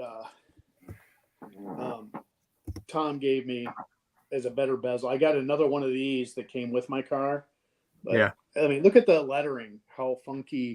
Like it's kind of old Western the way I see it. Yeah. But I That's just love the how it shape. always looked to me. I bought the new decals that replicate this. So I've got another dash I'm going to try to restore. Mhm. You know, because it's just going to be a shell. It's not going to be functional in my car. But I just thought this would be pretty cool. This Oh, must have been Too a bad you manual don't car. have the. Oh, Too no, bad it you does don't have have the that. push buttons in that. I Yeah. know. That would be kind of wild. But I might have anyway, them. I just like that Art Deco styling of like like the early '60s and that. I think it's pretty cool. I'll set this on the dining room table because my wife's not here. But I thought I'd play around with that too. Take that other one apart, kind of paint it up, and then put the fresh decals on there. Otherwise, that's the one that's going to go in the car. So Yeah. Looks like I got Backwoods Performance here too now. cool. You've seen his channel, right, Mark? Yeah, he's the one with the purple. Yep. Cornet. Yeah, I love that thing. I love that. I actually, if the jack vine wasn't as nice as it was, I'd be cutting my wheel openings like that on theirs because it looks cooler. That's the one kind of detail that like the flat, you know, like almost like a fender skirt, you know, kind of thing on the root quarter of the jack pine. That. Well, it's weird because it's such a severe limitation. And it's weird because it's a very in 65 they were very round and open. You look at like Joe's Cornet he's working on for that guy, it's the same wheel well, you know, as a two-door. It's very open. And then you go to 68 and it's back open again. You know, 66 and 7 they're just kind of, I don't know. But even it's such an angular. The Cornet's such an angular car. You know, it's definitely like. But it's funny because like when the car is sitting in my garage, I'm like, you know, the body shape it kind of grows on you. But boy, when you actually do see it out in the sunlight, every one of those little facets, it's like a diamond as far as the way it reflects the light. So when you see like the jack pine and the light with the sun shining on it, the way it bounces off all those different angled panels really highlights it, and that's when you're like, oh, that's what they were doing. That's why they definitely looking forward to doing body work on that. So I like on the Belvedere, yeah. I hate body work. Just trying to make all those panels that have all those angles look right. Yeah, I can't stand body work. Hell, I got the quarter panel hacked off the Firebird. I hate body work. So what do you feel about body work, Chris? I hate it. Just to let you know, somehow I'm good at it, but I hate it. That's probably why you're good at it, because you are so Probably meticulous and you just can't, you like leave it alone. You know, you're not one of the guys like that. Oh, that's good enough. To let you know, I Mark, don't know. I know you can't see the chat. Backwoods Performance, Brian says, "Is this the time I almost admit I was ready to patch the quarters when I first bought that car?" I mean, it's your car. You can definitely, but and then he goes I think on. it's cooler. I think it's cooler the way it is, unless you were going to do like a restoration. You know? And then he goes on to say the Jack Pine is just a beautiful car all around. I had nothing to do with that except I traded. You keep it clean. I got a text from Andy like, "Hey, you know, I'd like to have my Cornet back." He goes, "Do you remember my blue car?" And I'm like, "Yeah, I definitely remember that car. What about an even trade?" And I'm like, "Are you sure?" Yeah, right. Although, dude, just think, man, if I would have had that 723 horsepower freaking 512 and that car stripped to the bone and taken that, you know, I mean, that's probably a 9-second car. You know, it's got all the like makings of being a 9-second car. Yeah. He's finally got some of the other hot rods out of his shop that he's doing for customers, and then he's going to pull that 70 Cornet in there and start working on it.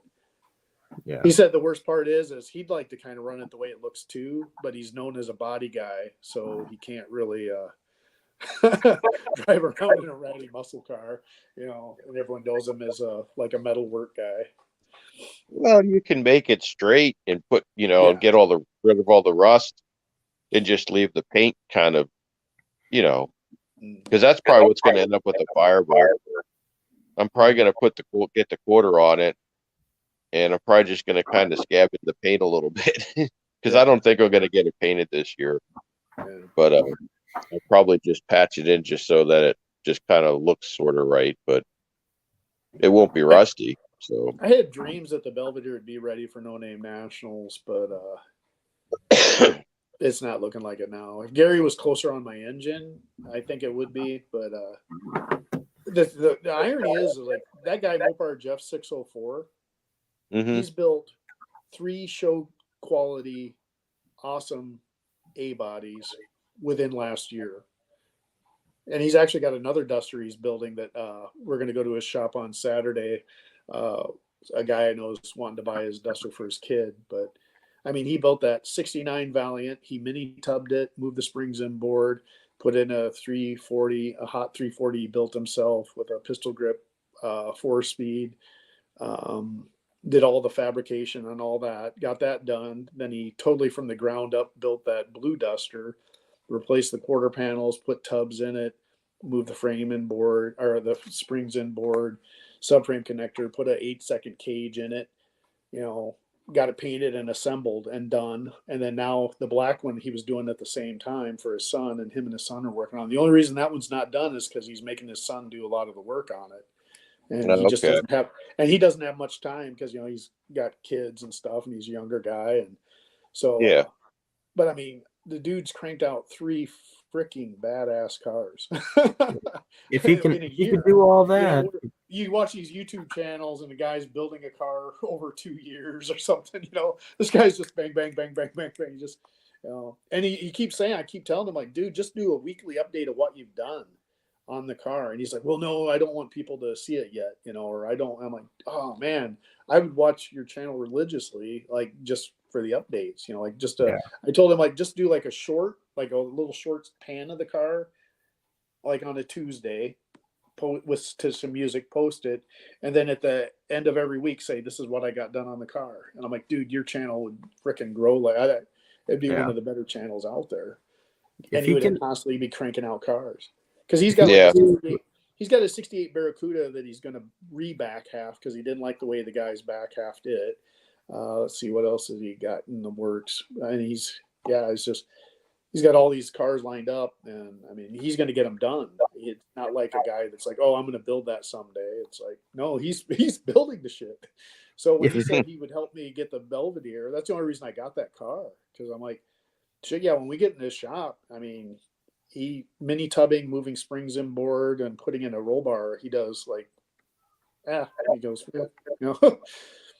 If he could do all that with an A body, I wonder what he could actually do with a real car. He's like excited. A B body. He's so bored with Dusters right now. He's actually excited about working on the Belvedere. I get bored just looking at Dusters. Well, I mean, if you built the same car over and over and over and over, granted, you got the benefit of you probably have a stockpile of all the parts, and you know what you're doing, but to be kind of challenging,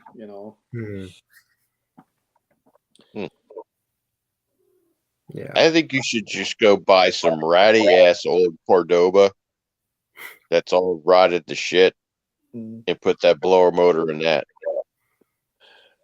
What do you think, Ryan? Rich Corinthian blown big block. I like exactly. Jack that damn thing up and put 50s on the back. A few years ago, there was a brown Magnum with T-tops, and it had I think Kragers or Keystones on it, and it was $5,500, and it was on Craigslist back when Craigslist was a thing. Yeah, man, it sold before I got there. They're a cool car. The Magnums are actually pretty cool. I love them. They are cool. You They know, used to they're have one on the cover of Carcraft magazine, and it was like made. I think it was they called it like Darth Vader or something like that, and it was all blacked out, and it had like some like spoiler on the front and on the back, and it was just one of the coolest looking cars in the world. yeah, they did a whole thing on that back in the early '80s. There's like a whole series of stuff. They modified it. Mm. It was a pretty neat car though. Yeah, Magnums are cool. I like the Cordobas. I do. If I could find a nice clean Cordoba, man, I'd daily every day. You know. Have you seen Mopar Nuts Cordoba? Go back on his channel on Mopar Nuts 62's channel, and he's got a couple of videos of where he backs it out of his like garage and stuff, and it's got a wicked sound in it too. And he Oh, did away with the vinyl tops and stuff too, so it's like a hard top. oh, cool. It's a wicked car. Hey, Raker. Raker has joined the chat. Raker, hey man. Hey, Raker. Raker is everywhere. He gets into all the live chats.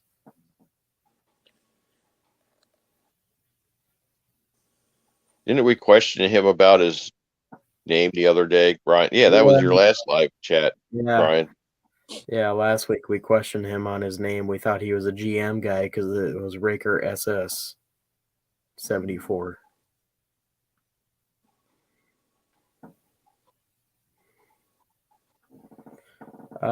Raker's wondering if your 63 was a push button automatic.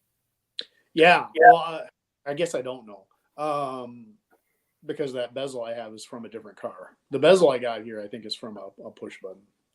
Yeah, it's stripped to the bone. Somebody in California put subframe connectors in it, and they cut the K-frame out so you can put a big block in it, and then they put disc brakes on it, and then media blasted the car and primed it. Heavens Mopar says he has 2 Cordobas and a Magnum he'd sell. Wow. Yeah, I'd be interested. Dead Dodge Garage at one time was selling it. I don't know if he still is. It's still in the background of his videos, but he's got one of those Dodge vans that has the extended roof on it. Yeah. And it's a gold color, and it doesn't have an engine or transmission in it. If I was to get something different, that would be kind of a cool thing to get running to use as a tow vehicle, and you could camp in it. I got a buddy who does boondocking. He drives around what he calls the Craigslist van. He bought like a van and he like set it up where he can go camping and stuff. I think that'd be fun.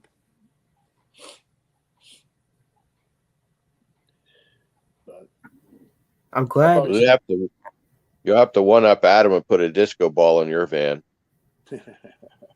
I'm glad you didn't buy that one van that you went to look at, though. Oh, dude, I was so disappointed because that had a 400 in it. It would have been perfect for towing, but they had caulking in the windows. The gutter, the rain gutter on the top had caulking in it. Oh man! I drove 6 hours with a trailer out there to the middle of nowhere, Wisconsin, because the pictures they showed me, I'm like, I'm definitely taking it. No chance I'm not taking it. Wow. But then it was also leaking from the rear main seal too. So I'm like, well, shit, no. Well, so is your truck. Yeah, well, that's different. That body's nice. Yeah. And There's this kid that has a channel. I can't remember his name, Skitchies or something. And he bought the kid's only like 13 or something, but he bought a Dodge van off a guy that bought it new. Special ordered it with a 440. Wow.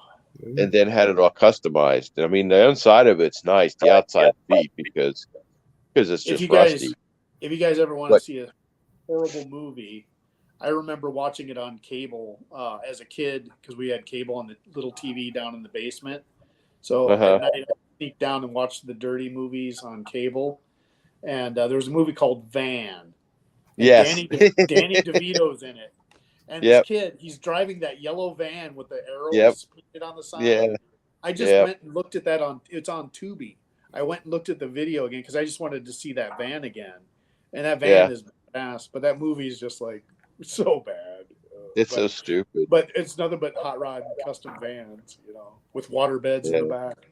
Well, Corvette Summer too, Vanessa's Yeah. van. That was Yeah. wicked, man. Yeah. There's Well, a guy. this evidently the guy that had this van, I guess, went to California for some drag races or stuff. Well, while he was there, he stopped at Dick Landy's shop, and I guess they did some work on the engine of the van, and they put a 6-pack on it. So it had a 440 6-pack in it. But when the kid bought the van, the guy wanted to keep the 6-pack, so he didn't get it with the 6-pack. They put a 4-barrel on it. But yeah, it's got a 440 in it. That's pretty interesting. Another prolific builder of cars with a small YouTube channel is Sean Fat Tire Guy Thomas. He's got some cool stuff. That dude just is constantly cranking out stuff. He's had a couple of vans. He's still got his yellow one. It's got the big the look eye decals on the side of it. Yeah. Yeah. But he just built a 69 Satellite Street Freak 70 style with a tunnel ram. It's all raised up in the back with the shackles, and it's got 14-inch N50s on the back, slotted wheels. It's like the perfect 70s Street Freak car out there. But he cut a hole in a Roadrunner hood. I had to close my eyes for that one. But have you seen that one, Chris? No. What's his name again? Sean Fat Tire Guy Thomas. I'll send you I'll send you. He's on Facebook more. He doesn't really post many videos, but he does stuff on Instagram too. Yeah, he's Instagram and like Facebook, and I put on one of my community posts. I put a link to a video of his car at a car show, that Roadrunner, in one of my community posts, because I was like, you know, if I had like a spirit animal or a guy that like built my dream cars, you know, it's like anything he builds, I'm like, I would have done that if I knew how. I would have done that. That's how I would like to. You know? Yeah. And I didn't know it until I see him do it, you know. But I'm like, oh yes. Yeah, I'm on the 70 Street Machine page on Facebook. Yeah, he's probably and then 70 Street Freak. Yeah, the 70 Street Freak page also. It's a black 69 Satellite with tunnel ram sticking through the hood with gold Velocity stacks. And I think I've seen the car. Yeah, slotted wheels, and he's got side pipes on it. Yeah, bars in the back. One of the most badass cars I've ever seen in my life. I told him he won the internet. I'm like, dude, you just won the internet. That car is because Ryan knows how I feel about 69 Roadrunner Belvedere satellites, you know. Yeah, I love those old 70s cars. Yeah. I can't wait to get back to driving the 69 that we got. That car's just fun. I'm like this close. This close. I was like, Gary could make my 63 a gasser like that, you know. Yeah, just put a straight axle under it. Yeah, he can throw a straight axle under it. I'm like, dang it, you know. But I mean, I like the car both ways. I'm like, that's a commitment. Once you do that, then it's like you're pretty much done. Yeah, point of no return, man. Keep the stock K member. It's the torch bar front suspension has the ultimate adjustability. Yeah, but a gasser. But torch bar. It's not like they've never built those either. Yeah, you know, there's one on YouTube. There's a black one with a tunnel ram. If you look up 63 Belvedere gasser or something like that, it'll come up. He doesn't have very long videos on it, but it looks pretty cool. Yeah, it's kind of where I'm kind of going with the old Street Machine look with the Firebird is what I'm trying to get with. Oh yeah. So I'm a day two, like I said, when I was a kid around 12 years old and like drooling over cars before I ever thought about girls, you know. Yeah. Those were the cars that were driving around, you know, like. Well, yeah, that's what I grew up with. It was right across the street from me. You know? Yeah. N50s, you know, big chrome traction bars, Kragers, you know. All the bolt-ons. that's what Yeah, that's what I looked at, through my youth. So Yeah, you had to have the traction bars, yeah, whether they were functional or not. Oh, those like on the Chevelles and that, the Lakewood ladder bar bolt-in type. yeah. I Those still were have my quick. ladder bars for the Chevelle. They're upstairs. They're up in Put the them on, attic. man. Raker Yeah, says, I've been debating on putting them back on. You should freak up the Chevelle for a season. Well, Raker that's says- funny because it kind of needs a change. And I've been looking for an L88 hood, and I'd like to put an L88 hood on it, and then it's just finding a set of wheels and throwing the ladder bars on it, and Yeah. it's pretty much there, So Raker says he 'Cause has a A100 straight axle for his 65 Cornet. Nice. Yeah. Raker's got some nice stuff, man. if it's not day 2, it's wrong. There is You got it. So Brian from Backwoods Performance is saying Yeah. he's a big kind of day 2 guy. Oh, I like. Yeah, I'm just Yeah. never a stock guy. When guys ask me if my 70 GTO had the original engine, I'm like, I don't know. This one fucking rocks. That's what Yeah, I get nobody cared about originality or restoring cars and crap back then like that. They just did their stuff and did their thing, and that was it. Yeah, that's where I get guy to kind of play around a little bit with the 66 Belvedere. I get to kind of do what I want with it.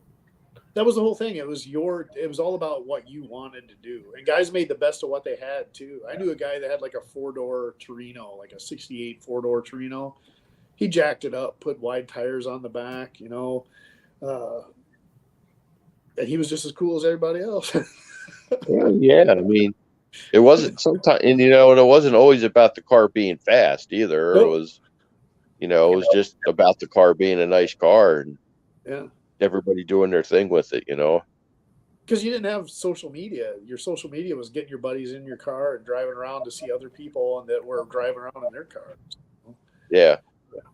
It was word of mouth and seeing things in person. It's like, a lot of the younger kids don't care about cars these days. And it's like, well, when I lived in South Dakota, it's like it was 20 miles to school, 20 miles back. So when you got the chance to get together with your friends and you had landline, so that wasn't fun. You had to get in your car. There's a lyric in a song by Billy Dankert said, spent half my life riding around in a car looking for nowhere to go or something like that. It's like, basically he's from like South Minnesota, and the song's like they would head toward Iowa and then just turn around and come back. Driving for no reason, just in a car with your buddies, out on like a highway. That's what we did, Yeah.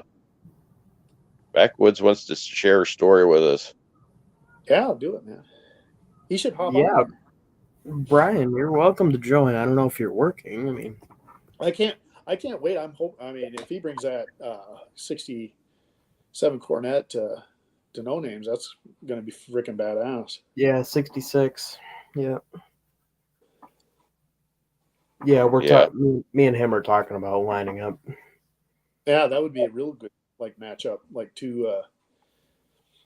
I would say I'd love to race him, but I'm not. I feel bad as like calling out some people, because I'm like, Yeah. I'm not like trying to, I'm sure, that car could be fast, but I'm like, my car's a race car. So like, if I call out a guy, like, it's like when people were calling Jed's Charger out, that was never built to be a dedicated race car. So I don't want to, hey man, All right, let's see. Am I good? how you Yep. doing? All right. Hey. I got all this set up on my phone, so I don't know how really any of this is working. But no, that 67 Coronet, a guy local to me, he was the second or third owner of it. It was a 383 car. It might not have been an RT, but I know it was a big block. And it had some fancy cobweb paint job that had got done on it up there. I mean, this thing was day 2, as you could imagine. Yeah. And anyways, he brought it in to get an alignment done on it, and the guys at the tire shop, they took it joyriding and ran it through a barbed wire fence. Oh God. Yeah. Oh my God. Yeah. Oh geez. So, hey, Tell Chris Testa here what the car is called and see if he gets the reference. What's that? The Tell purple Chris car. Testa. Tell Chris Testa what the racing name of the car was and see if he gets Oh the yeah, it was reference. Gentle Ben. Channel Pen, You know where Yeah. that came from, don't you, Chris? Grizzly Adams. Yeah. See, we're old. Me and when you were on your video, you're like, nobody will know this reference. And I'm just like, dude, I know that reference. I really didn't figure I anybody saw would that catch show when on I to was a that. kid. The guy had his bear, he just. Yeah, Grizzly Adams. I watched was that happy crap when that I a was a couple kid. people caught it. Well, What the a hell great was this car, guy's dude. name? I love that. You gotta put a What the tunnel hell was ram the back guy's on that. name that played? Oh, I can't remember his name Grizzly. either. He was a Big bike guy. builder too. Yeah. Yeah, he built motorcycles too. He was an I've never interesting seen character. the show, so Brian, you got to put a tunnel ram back on that thing before No Name. we've actually got a tunnel ram located. We're just kind of in the process of getting it. Is this going to be the Tunnel Ram Nationals? Because, good God, I don't know how many Tunnel Rams are going to be on cars this year. It's going to be insane. Well, we feel very required to put it back on because we got to talking to some guys who they remember at US 30 in Indiana, and the car ran with a set of slots on the back. And actually, before we got it, it had a set of NOS old school slots in the trunk of the car. Oh, Nice. jeez. Wow. But it had 14-inch rocket wheels on the front, slots in the rear, and a tunnel ram. Well, that's like that Sean Fat Tire Guy Thomas. Those are 14-inch wheels on the back of that 69. But Yeah, I don't know where he found tires for those because they don't make hardly anything friggin' for sweet. 14s anymore. Well, they're probably like 50-year-old Yeah, 50s that he found somewhere online. I put N50s on the back of the Super Bee now, and that thing just looks good. it does. Yeah. Yeah, Just they from really what I filled can't wait to the see. wheel out. Were those the Coker N50s? They're Right. Pro Track. Yeah, that's what I had. That's what I had on my Pro Track. satellite. Yeah. I wish they were with white the liner tire. though. I wish Mickey Thompson still made their Indy profiles, but they don't anymore. Oh, they I don't. used to love the iBlock tread. Yeah, they're they're pretty- cool. Try to find Sportsmanized. that was the 512 that I bought off of Craigslist for my 68 satellite when I sold Yeah. my Harley. And Gary said, get rid of the tunnel ram, get rid of the stealth heads, and then he built me a 700 horsepower engine, but it wasn't this cool. Yeah, that looks a lot cooler. Yeah. I dig If the I had that Predators set up though. now, and showed up at No Name Nationals, I would be the tunnel ram guy, man. Yeah, Yeah, especially with the Predators on there. Oh yeah. The My uncle had Predators. those on a jet boat. Oh yeah. Yeah, he had a jet boat with a 460 Mercury engine with a tunnel ram and Predators. It was Yeah. a Ford engine. Like it was a 460, I think. Yeah. Because I remember he bought them and put them on there, and then he was all fast and talking about how they worked and stuff like that. Yeah, they're a pretty interesting carburetor. Variable CFM. Yeah. They'll flow anywhere from 350 to almost 1,000. Yeah. He's back. Yeah, they're pretty wild. Yeah, he's What's up? back. I'm back. Yeah, you It'll be- guys know how your parents would always warn you, don't listen to open headers in a closed garage, don't set off fireworks in the house and stuff like that. Yeah, I was trying to find a set of headphones to help out with the audio. Oh, yeah. yeah, Listen to your parents. yeah.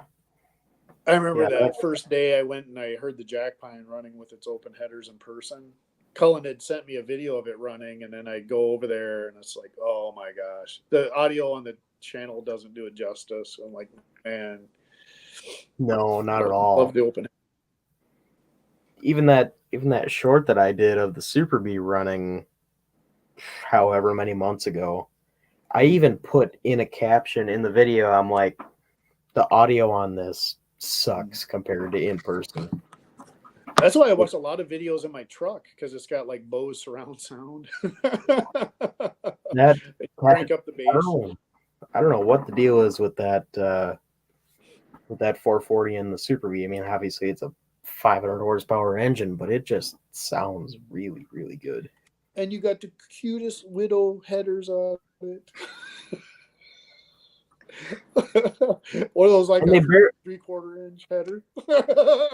they're inch 7/8. Does he have 1 3/4 tubes on that thing? No, inch 7/8. Look, And I they- can't laugh and they at don't- nothing. The ones on the purple car look like they were home built by some dude years ago. Yeah. Hey, But Brian, I with don't know if you love. can see I don't know if you see the chat, but Raker's asking what part of Illinois you got the purple car from. I was about to say, I think it came from Cicero, Cicero, Maybe he- Illinois. Maybe he knows the car. I don't know. I was about to say, if anybody, on the chance anybody knows something about it, we've been trying to learn as much as we can. Yeah. I love the keystones with the slicks on the back of that thing. That's good look, son. You wouldn't believe how hard it is to find a set of 15x4s to match it. Yeah. I Brian, can you All know these imagine. stones are hard to find, period. Yeah. Brian, I you mean- know what's hilarious if you were to put the Belvedere I got and that car next to each other in their current states? The engine bay's purple on my car. It's rattle can black right now. You can That- tell a that- GM guy had it. It's a good looking car, but man, that purple just drives me nuts. And you want to know what else drives Ryan nuts is when I talk about painting the engine bay of my Belvedere like a candy apple red boat metallic, That would be awesome. just to display. That's the what I engine. said. Yeah, with white. That's what ceramic I coated- said. With white. I'm just ceramic saying, it's a coated 3-to-1 Thunderwell vote headers. here. Yeah. The car's gonna be. I don't know. but See, gloss what I black. don't know what to do, just thinking about my engine bay, is the car's going to be white. Oh, Raker says it looks familiar. He may have seen it. He lives 25 miles south of Cicero. Oh, wow. Yeah. Used to work in Cicero. We got told it raced anywhere from, I think some place called Oswego or something. US 30 and Great Lakes.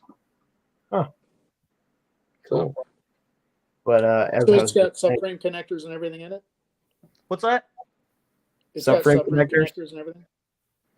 Actually, I don't think it does. Oh, okay. well, it's just a little 383. So Yeah. Well, I mean, if they took the time to open up the rear wheel housing to fit bigger tires, I was wondering if they got under there and Well, it's Like- interesting because it's how far got they all went with these a race old car. it's got all these old school parts on it. Like we were looking at, it's got a set of what is it, Monroe Max shocks that are basically brand new, and the car sat in storage from 1977 until here just a few years ago.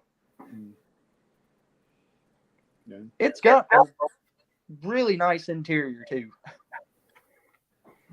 what I don't know what to do on the Belvederes, I don't know. This is gonna sound stupid, but I don't know what color to paint the headers because the engine bay is gonna be white. So I'm like, do I really want to paint the headers white? I think it'll just blend into the engine bay. Don't do it. Don't do it.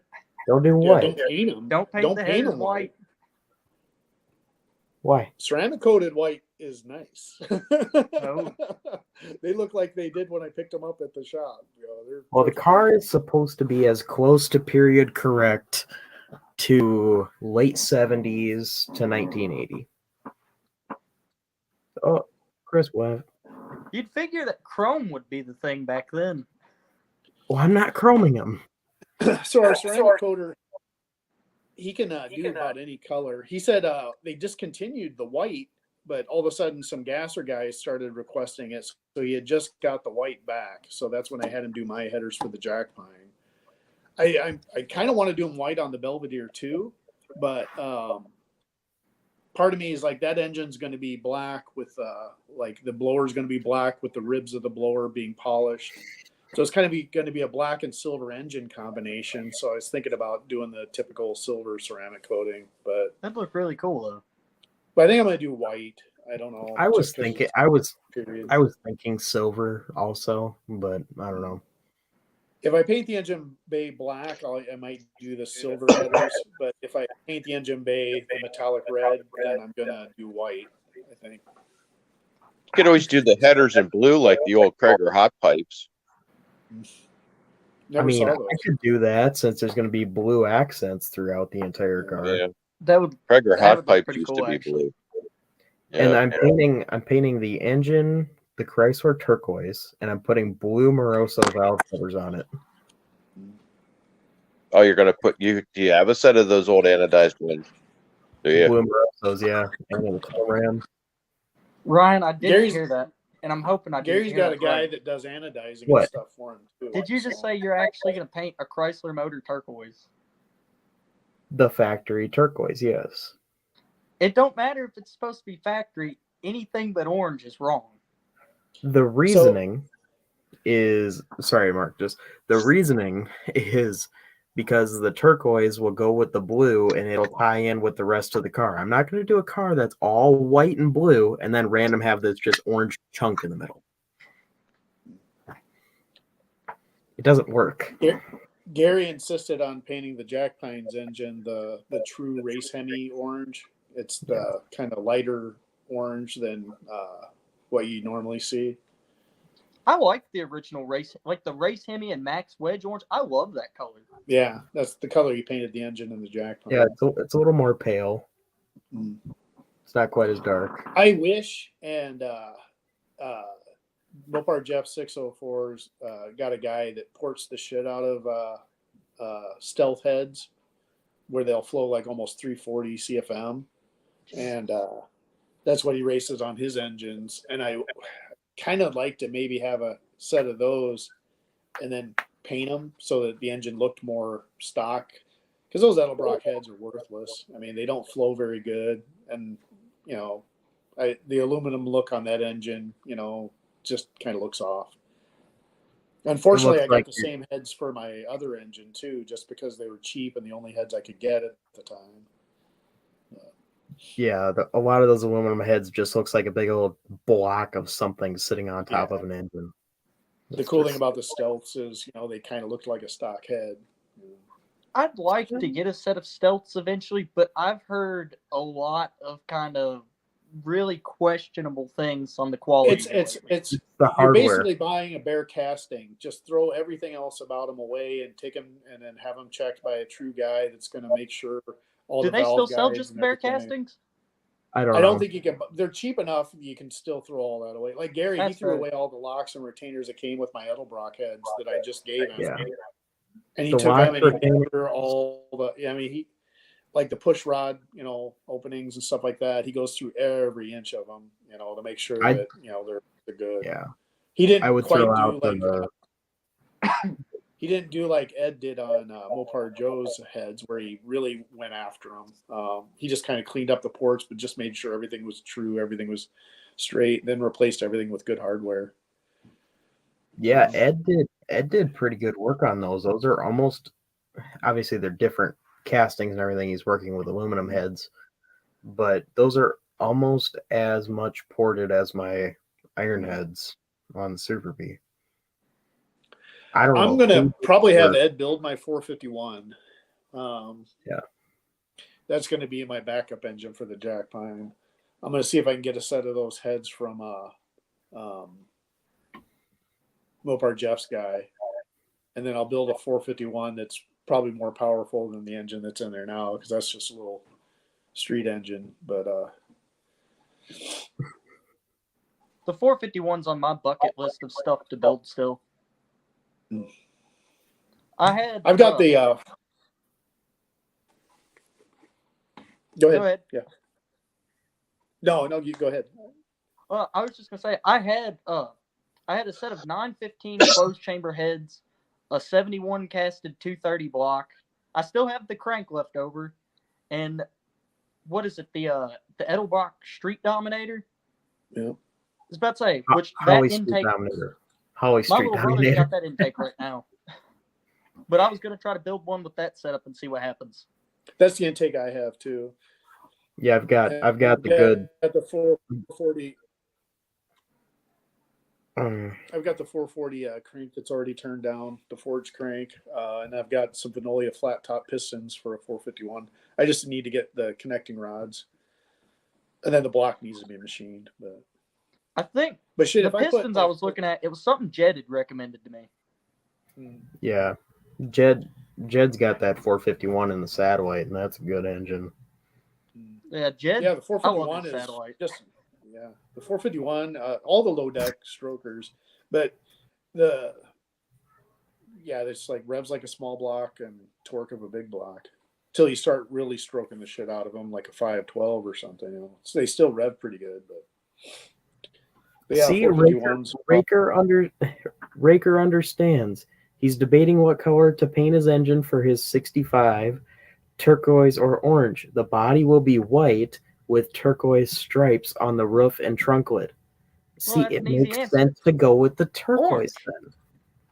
No. Yes, you go orange. It's a Chrysler car. You go orange.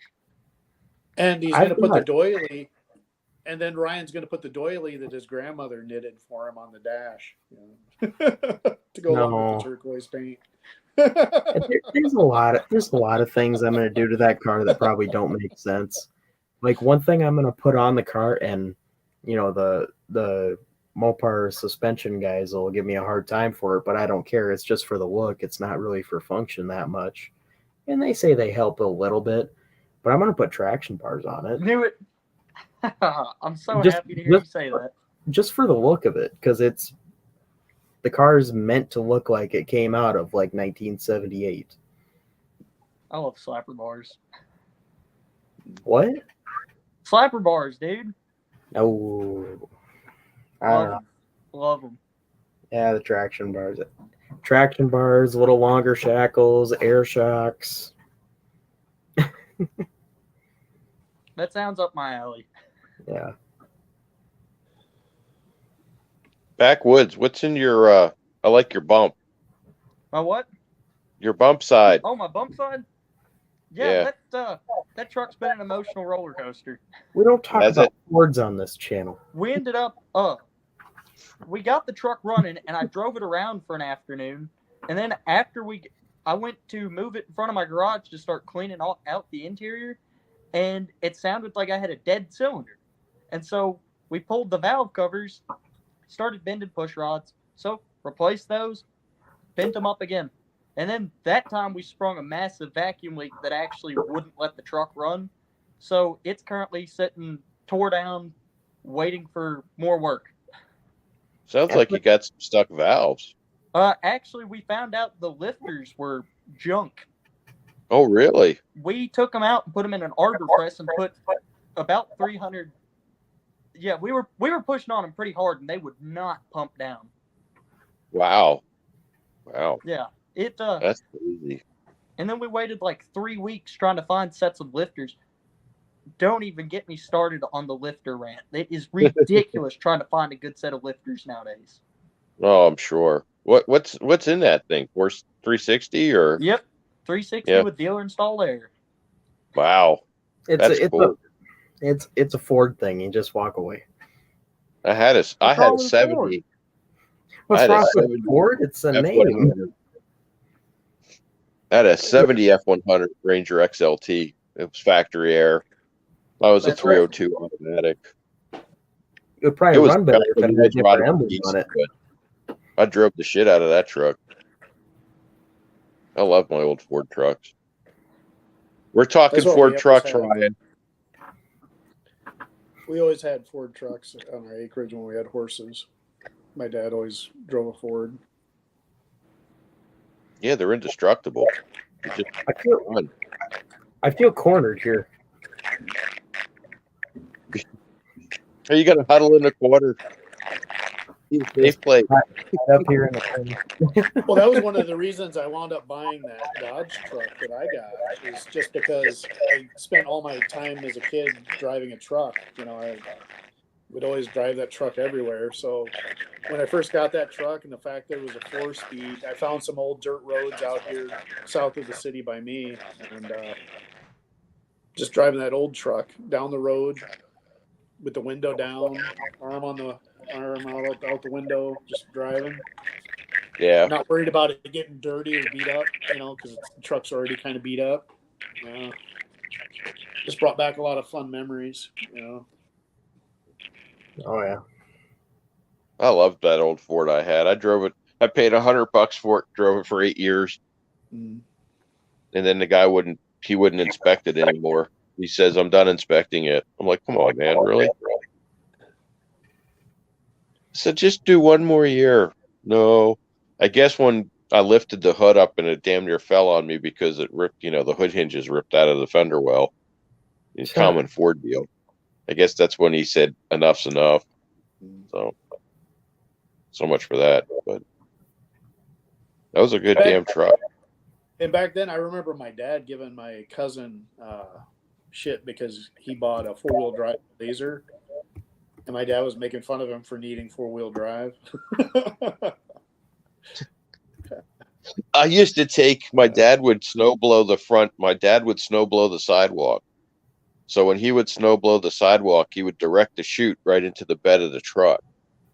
So we would fill the bed up of that thing level with the top of the bed. And it was pretty, I mean, that thing would go in the snow. And then it had that deal where, you know, Fords, you put it in second gear, it'll start in second gear. And so I just stick it in second gear and it just pull right out.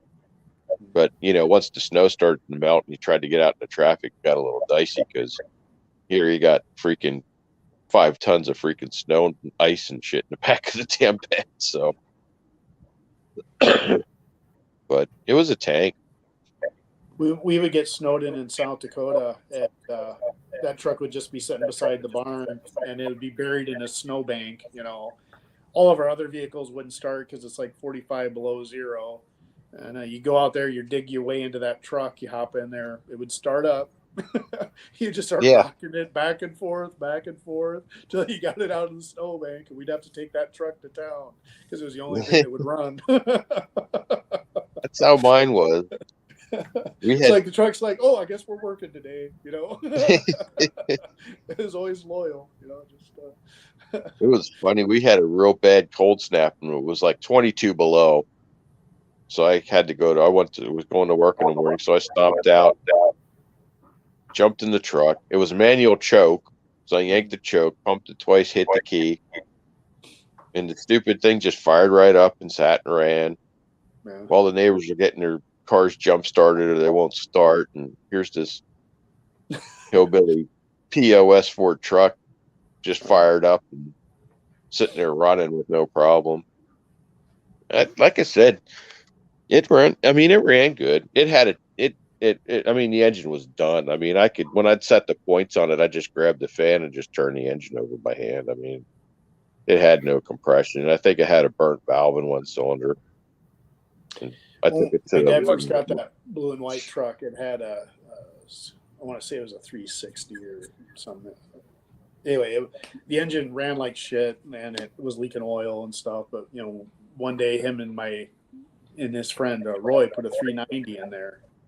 Oh yeah, that was a completely different truck. It was a lot better. I wish mine would have had a big block in it, but mine was just a 302 automatic, which did the job. I had the one local muffler shop put dual exhaust on it, and they put glass packs on it, so it was just obnoxious. It was just loud, but I'd always want to take the truck when I would go on dates, and my mom's like, "Well, you got a Trans Am? Why don't you?" It's because I can't get roadhead in the Trans Am. It's like there's something about the truck that just I feel safer, Yeah, just feel safer with my date. Wink, wink. Yeah. You know, All right. BC Ryan's getting upset. He's getting tired of listening to our Ford truck stories. No, it's all right. The Just cool thing letting you about like that tin grill that I got, you know, it's the club cab and it's got those jumper seats that pop down in the back. Yeah, those are cool. Yeah. But the plastics on the like or the back part of them are so disintegrated, and those are like impossible to find, I guess. But I was trying to think of a way to like lay like a wet like blanket over it and then fiberglass it and then try to like make a mold or something. I don't know. Yeah. But I'd like to have the jumper seats still. Those are cool. But yeah, I can't wait to get that truck where it's not oil all over the ground. You know, I would leave it. I would leave that I wouldn't touch it if that 318 wasn't leaking oil so bad. You know. Yeah. And the idea of just fixing a 318 when you've got a 440 is kind of like, well, yeah. What year is that truck again? I forgot. 77? 76. 6? And that's a 76 440 too. So yeah, last year before the grill change.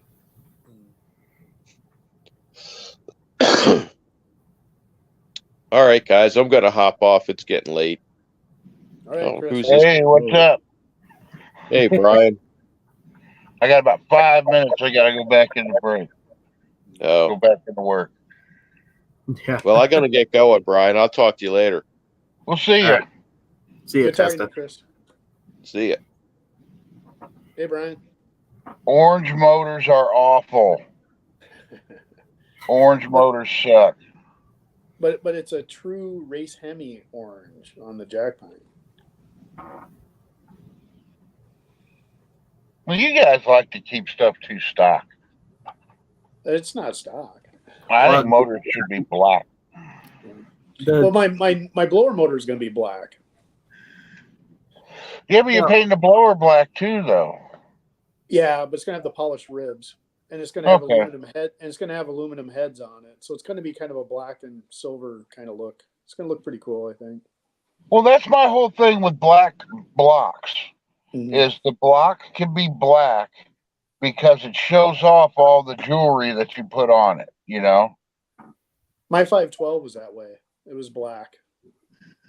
Gary laughed at me. He goes, have fun finding your oil leaks. So then I turned back to him like, well, you're my engine builder. It better not leak. Yeah, just say my shit don't leak. So. Rakers I would like to paint a motor white one day, though, just to see what it looks like. Mark, Raker's wondering if you're going to use the push button. No, I didn't think so. I mean, it'd be cool, but no. If I was trying to do like a max wedge engine or something, I definitely would want to. Yeah. But those are even hard to come by, aren't they? And then setting up all the in-dash shifter stuff. I can't imagine the headache and the cost that would be. The adapters. Oh, then there were two. Then there were two. I was just about to say that. Brian must have had to go back to work. Yeah, probably. But yeah, I got a way I can put like a moving blanket on the tailgate of my truck, and I can kind of pull that compressor up on there. So I can maybe try to load that up tomorrow. And are you going to be around? Should be, yeah. Okay. And then I've got the hose that I had that had the adapter like for the outlet and stuff, and then I can bring that too. Sure. Let's see, what else was I? Saturday I'm going to Jeff's shop and just kind of hanging out. But then the rest of the week I'm off till Friday, so sure, yeah. If you want there was one other thing. You were gushing all over that other guy's Street Freak. Oh yeah, Sean Fat. Now come on, have you seen my car? I do. My car is cooler than that Roadrunner, all right? Sorry, no, it's not, Brian. I got bigger tires. I got better side pipes. There's no I such got a thing. bug catcher scoop on it. There's no such thing as an A body that beats a B body. Yeah. I bet if I raced him, I would. So I don't know. One of my all-time favorite body styles is 69 Roadrunner. So And your favorite is a black one. So Yeah, black, all blacked out. 69 Roadrunner is my dream car. The black was all right. I mean, I No, I like love the it. car. It needed bigger tires on the back, though, and longer side pipes. No, dude, That's where I totally think a lot of people mess up, is they put too short of side pipes on their cars. Mhm. Oh, the headlights on? Yeah, I do. No, I I love think- your Duster, Brian. I think my side pipes are too short. Wait till you see the side pipes I put on the 71. Mopar oh Jeff no, was are you saying, actually putting side pipes on the 71? Hell yeah, I am. Oh jeez. It's going to be a street freak too, except I'm going to drive it everywhere. Mopar Jeff was even saying I should just black primer the Belvedere and leave it that way, you know. But I'm like, I'm going to try to sneak through the plant. You guys want to see? oh, we're Do not we- going to be put on any kind of watch list, are we? Do we No. I don't think we make anything special. Are we becoming accomplices? Oh, what? Accomplices? No. But Brian, that was like what I was saying earlier too. Is guys took cars and made them the way they wanted them. You know, that's why I was never a real numbers matching guy. And your Duster totally fits that bill. I still say my Duster's cooler than that car.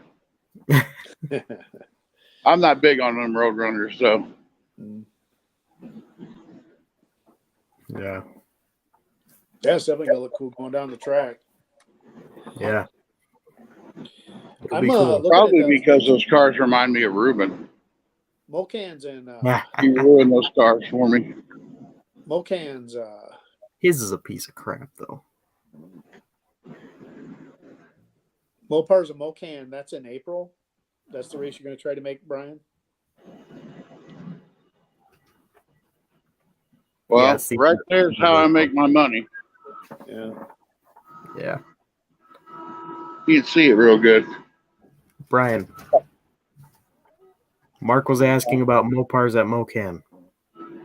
Oh yeah, I'll be there. Okay. Yeah. That's where you're going to try to debut your car. Or? Yeah, I think so. Cool. All right, guys, I got to jump off here before I get in trouble. All right. All right. Bye. Mark, if you're around, jump on my live Saturday. Sure. I'm off. We can till talk next more then. Friday. I'm off for the. I'll try. Sure. All Thanks right, for your I'll see call. you guys later. All right. Bye. All right, I'm back. Backwoods is back. That was a fun little experience I just had. We're playing Well- musical chairs with people. Well, I was sitting there and my phone started like seizing and all I could hear was static. Mhm. Yeah, I was getting a little bit of feedback from you that was like staticky, and I was like, "What's going on?"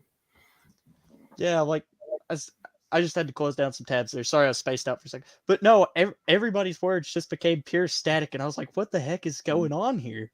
And finally, after pressing my audio button, I got cued in. Hey, genius, your phone's on. Yeah, that makes sense. But I definitely think this No Name Nationals is going to be a good time. I think there's going to be a lot more cars there, and yeah, I think it's just going to be a good time. The only thing is, guys aren't going to be able to hot lap as much as they did last time. I don't think, but Yeah, Brian, I'm looking forward to our potential race. Oh yeah, I was about to say. I think I'm at what 307 right now. yeah, you'll make it You'll make it. no You'll problem. make it. Hey, 309. Nice. Yeah, somebody on this live said that they subscribed to you. Yeah, it's appreciated. I don't have that window open to see the chat right now because it was giving my Yeah. ears a stroke. It's hard to when you You look almost at need two the chat, devices. when you look at the chat in the actual YouTube video and you're in StreamYard, it echoes. Mhm. Oh, I It's just trying- noticed there's the comment section button over here on the right as well. Huh. Maybe there is Dude, on mobile. Dude Mopar reached out to you, didn't he? Dude Mopar. He's got a purple 70 or 66, 67 Cornet too. I'm gonna feel really bad because I don't recall the name. I try to keep up with as many notifications and stuff as I can, but I think he might be feeling you out for a call out too. Uh-oh. Well, he's it's not a full blown race car. He's going to drive it there. But it's going to be pretty healthy. It's not his 8-second dart. Oh yeah. But that'd be cool too, because get the early B body guys all lined up there. Yeah. I'm a sucker for the early B bodies. You're the ones that were talking about building a Silver Bullet clone too, weren't you? Well, I call it the loosely bullet most of the time. Because try to flare the fenders like that. Actually, I've already had the quarter panels done. Nice. I'm really just waiting to finish up the motor. I've got to finish rebuilding the 8 3/4. I got to finally go through the 833 and put floor pans in it. Nice. Yeah. So I got a little bit of a list. But what are you going to paint it silver? No, it's going to be blue. But I was going to go CC1 originally, and I still own the paint to do that. But as it's looking, I might be changing that path to go to the car's original color, which let me pull up a color chart here because I got to remember the name of it. Yeah, and I can pull up a picture on my thing here. Let's see. 67 Valiant. That should work. Yeah. Oh yeah, here's one for all of it. It is DD1 light blue poly. Is that like that silver blue mist color? Yes, that is the color. Yeah. I'm gonna the pull it up underside of the trunk of that Duster at Gary's place is that color, and part of the hood that I had that came with my 70 Cornette's that color. It's a beautiful color. It's a very good look. I think the only part of this car, because there was a piece of tape on the door jamb that I peeled it back and I found out the original color there, under the trunk lid and a couple of other really obscure spots. Yeah. When you see it in person and see the metal flake glinting in the sun, it's a truly different color than like when you see like paints, Yeah, there's not really another color like it. It's its own thing. I'm talking about the lighter one. Yeah, the DD one. Yeah, I'm not getting codes pulling up correctly here, but I know what color you're talking about. That's a good color. I like the darker one too. Yeah, CC1's the one I'm going with. And then the car was whatever the dark blue metallic was when my dad owned it. Mm-hmm. Yeah, I know that color. That car's passed hands like a hooker. I know a 67 Belvedere GTX, that dark blue. Yeah, Dad's first one, it was the CC1, and I've got photos of that car everywhere. It was I don't know what the deal was with this other one, but it was kind of an oddball. It was a 440 automatic car. It was bucket seats, but it had a buddy seat and a column shift. Yes, I know a black one about an hour away from me that's like that. Yeah.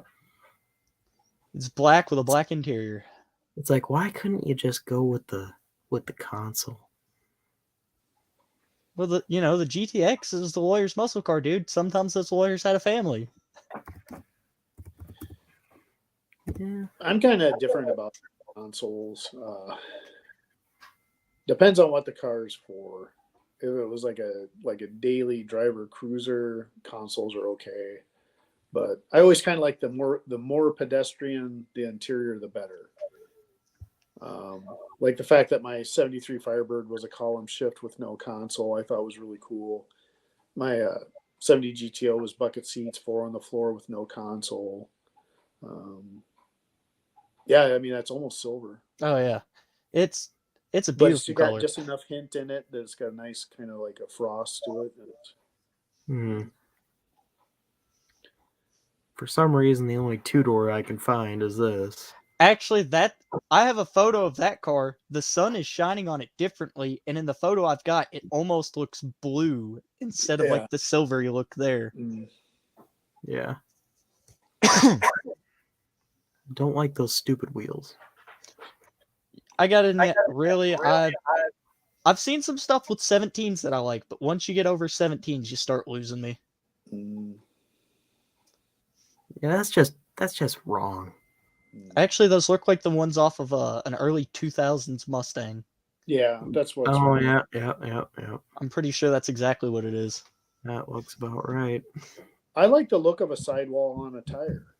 Like Yeah. seeing some meat there. That's why I like the tires that are on like your Cornet and like the Jack Pine. You got a nice meaty black tire to be contrasted with the wheel. I don't like the rubber band sidewalls. Well, and Steve Dulcich, And he they was the ride first. better.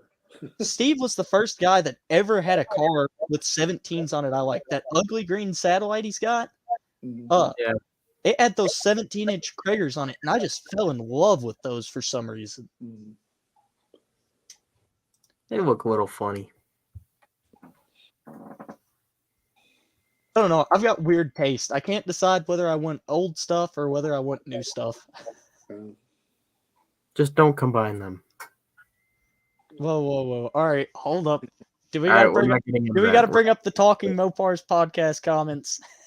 Oh, I've been after that kind of stuff. Oh, dude. And then there was that when I brought up the LS swapping. Oh yeah, you kind of ticked me off a little bit on that one. Just wait till somebody gets a Superbird and LS swaps it. If like you gave me like that red Cuda that's at Cuda Dan's with the swapped 650 horsepower 6.4 liter Hemi, I would love the shit out of the car and I would drive it everywhere, but I'd weld the hood shut so no one would ever see it.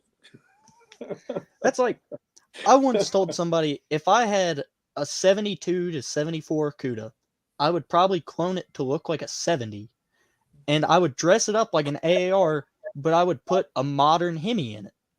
Because, I mean, that was the thing for an AAR. It was a road and track car for back in the day. Oh, yeah. This is the look a car is supposed to have, in my opinion. I 100% agree. These when you got fit the hips, the when car. you got the hips, you need it. This wheel and tire combination fit this car so nicely. Are those 10-inch wide? Yep. Yeah, because then the ProTrack N50s are flat. Like the one when I had them on the 8-inch wheels on the satellite, they kind of cupped a little bit. Well, I'd like if the whole combination was pushed a little closer to the spring, because if it wasn't for the fact that these springs are super stiff and the shocks apparently seem to be good, going over a big bump, this would hit the quarter. Yeah. So it would have to go in just a little bit, but Just roll the lip. No. Just cut it out. Shave the lip. No. Oh, See, Ryan, just take the someday. Sawzall and just run it all the way around. I wish the backspace was just a little different, because I've got like 1.25 inches between the tire and the spring. So these really fit the car perfect. They just need to be inset like 1/2 inch. I know everybody knows I'm on my Krager chase right now. I actually owned a set of those 15x10s very briefly. I got them in, pulled them out of the box, looked at them, and I was like, dude, these look Pro Street. So I put them back in the box, sent them back to Krager, and I've been looking for the perfect set of Kragers since. I've found, if you all seen the black 64 Plymouth in one of my previous videos, there's been a few it's in. I'm supposed to be buying the Kragers off of that car, but as of right now, that has not happened yet.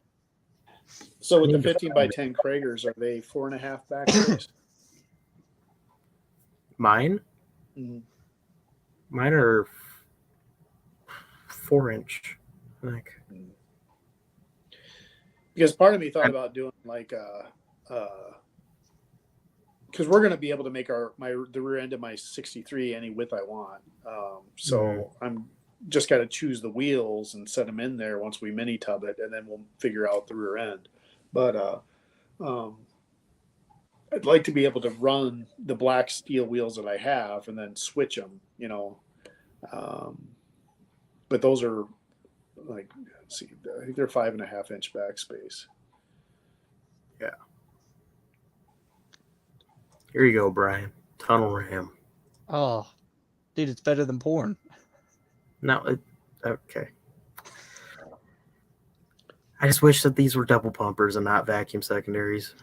I ended up with 2 decent vacuum secondaries on accident. I know that's unpopular, but if anybody knows the actual original 3310s off of like a 396 Chevelle or something, you They're know, the actually ones. 780s. Yeah. Yes, I have 2 of those sitting in my garage. One of them came on that purple Coronet, and the other one I found in a guy's pile of trash and was just like, "Can I have this?"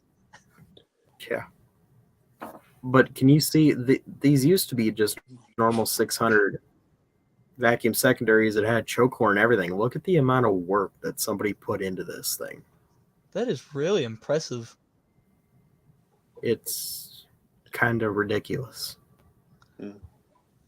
I'm about to learn a tunnel ram the very hard way. Yeah.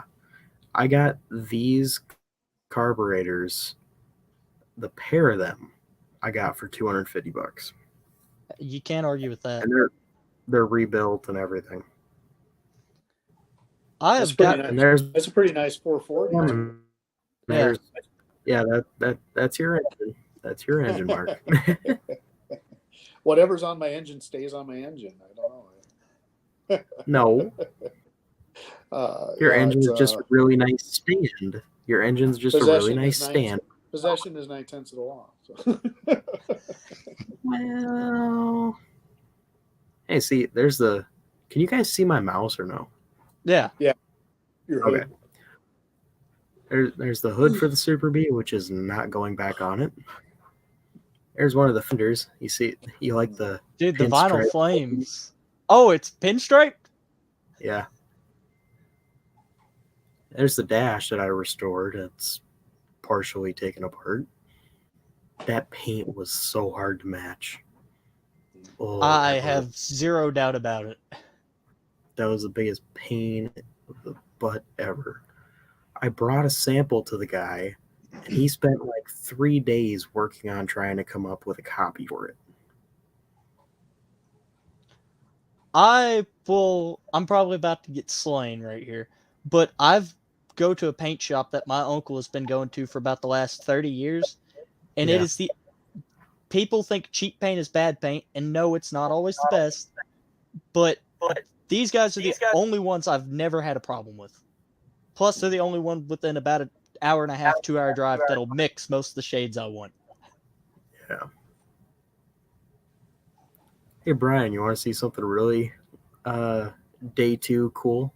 Yes. All right. Here's a picture of a few pictures of a car that it's a 68 Roadrunner. Look at this wicked dude, paint that paint job. Yeah. It was rainbow, like, iridescent. You see it says Mopar on the trunk? Dude, I'm in love right now. Why'd you pass on that one, Ryan? Oh, it was bad. Oof. Yeah, it was pretty rough. Both the quarters, the tops of them were ripped and torn. The floors had issues. The supposed professionally installed subframe connectors were like plumbing pipe. I know you can't see my air quotes, but they're implied very heavily now. Okay. Yeah, it was pretty bad. But yeah, it was a really cool paint job. That is, I love that. Yeah, and you could be part of this picture next year, Brian. All I have to do is get 500 subscribers and find something I actually trust to take me an hour away from my house. Yeah. See, Jed is a little bit Where are shorter you guys than located, people. Brian? We are in Harned, Kentucky. It's more than an hour, but currently I've got just about everything I own torn apart. So my mom lives down in McLeansboro, Illinois. It's like 25 miles south of Mount Vernon. And I've got family up in Mount Vernon. And we always go down to Cave and Rock and cross over into Marion, Kentucky. So whenever I'm down there, I'm like probably, I don't know, how far are you from, like, do you know where Marion, Kentucky is? Yes, I do. Let me Google map it real quick. Let's see.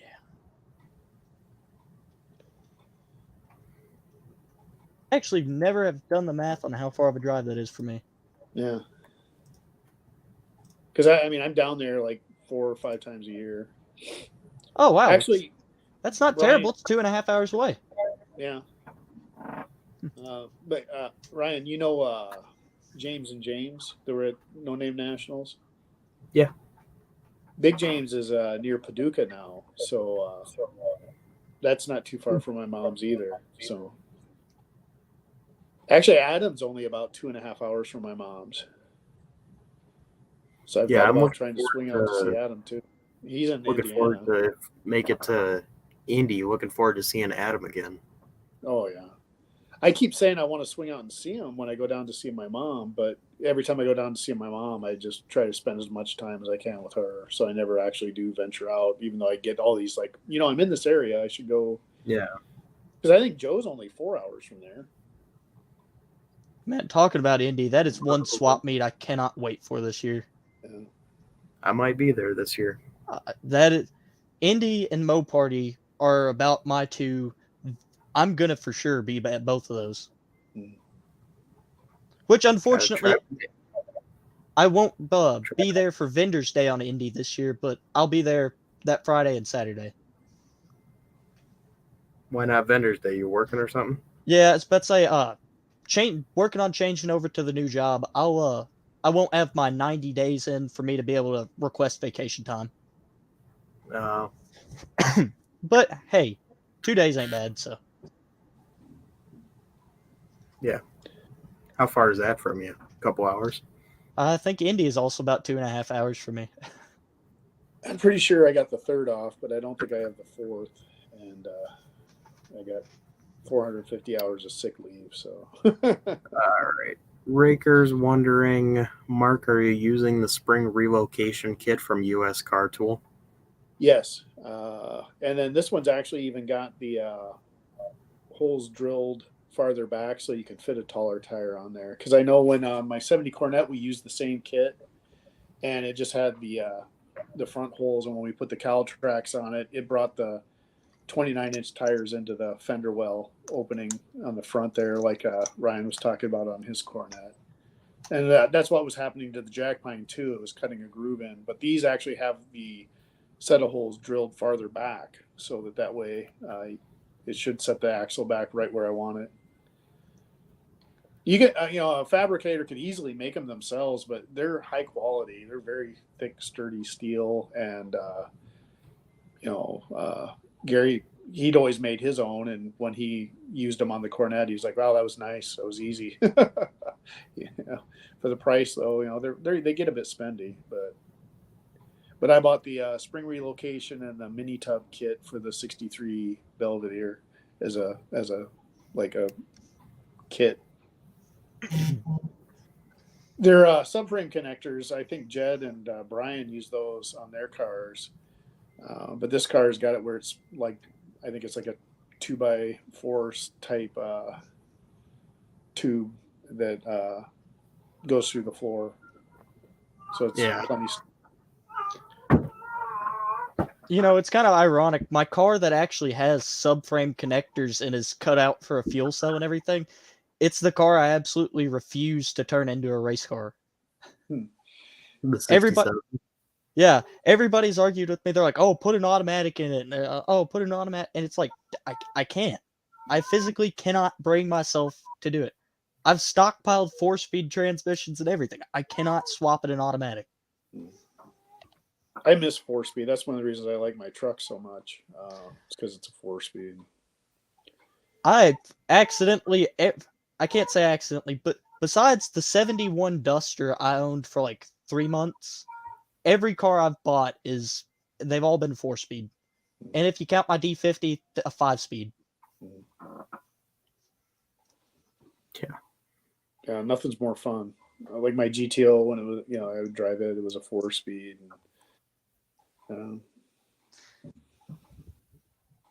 The only thing that's not fun is in that little D50. I don't know if you all have ever experienced the joy of a Chevy Love or a Ford Courier or anything like that, but barely being able to get up a hill is that's not fun.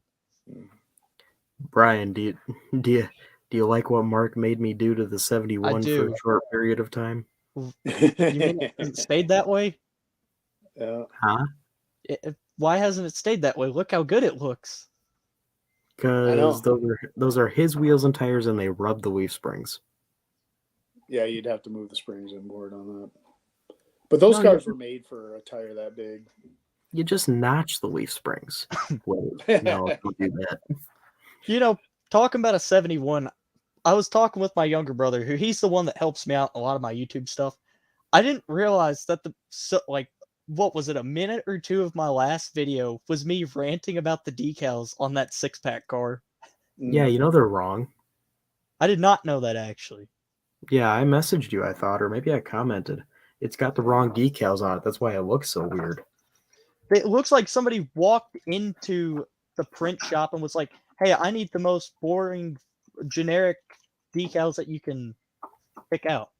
Well, the lettering on it is all wrong. Oh, wow, it really is. I was about to say, I pulled up a photo, and they're supposed to be more blocky, not... Yeah.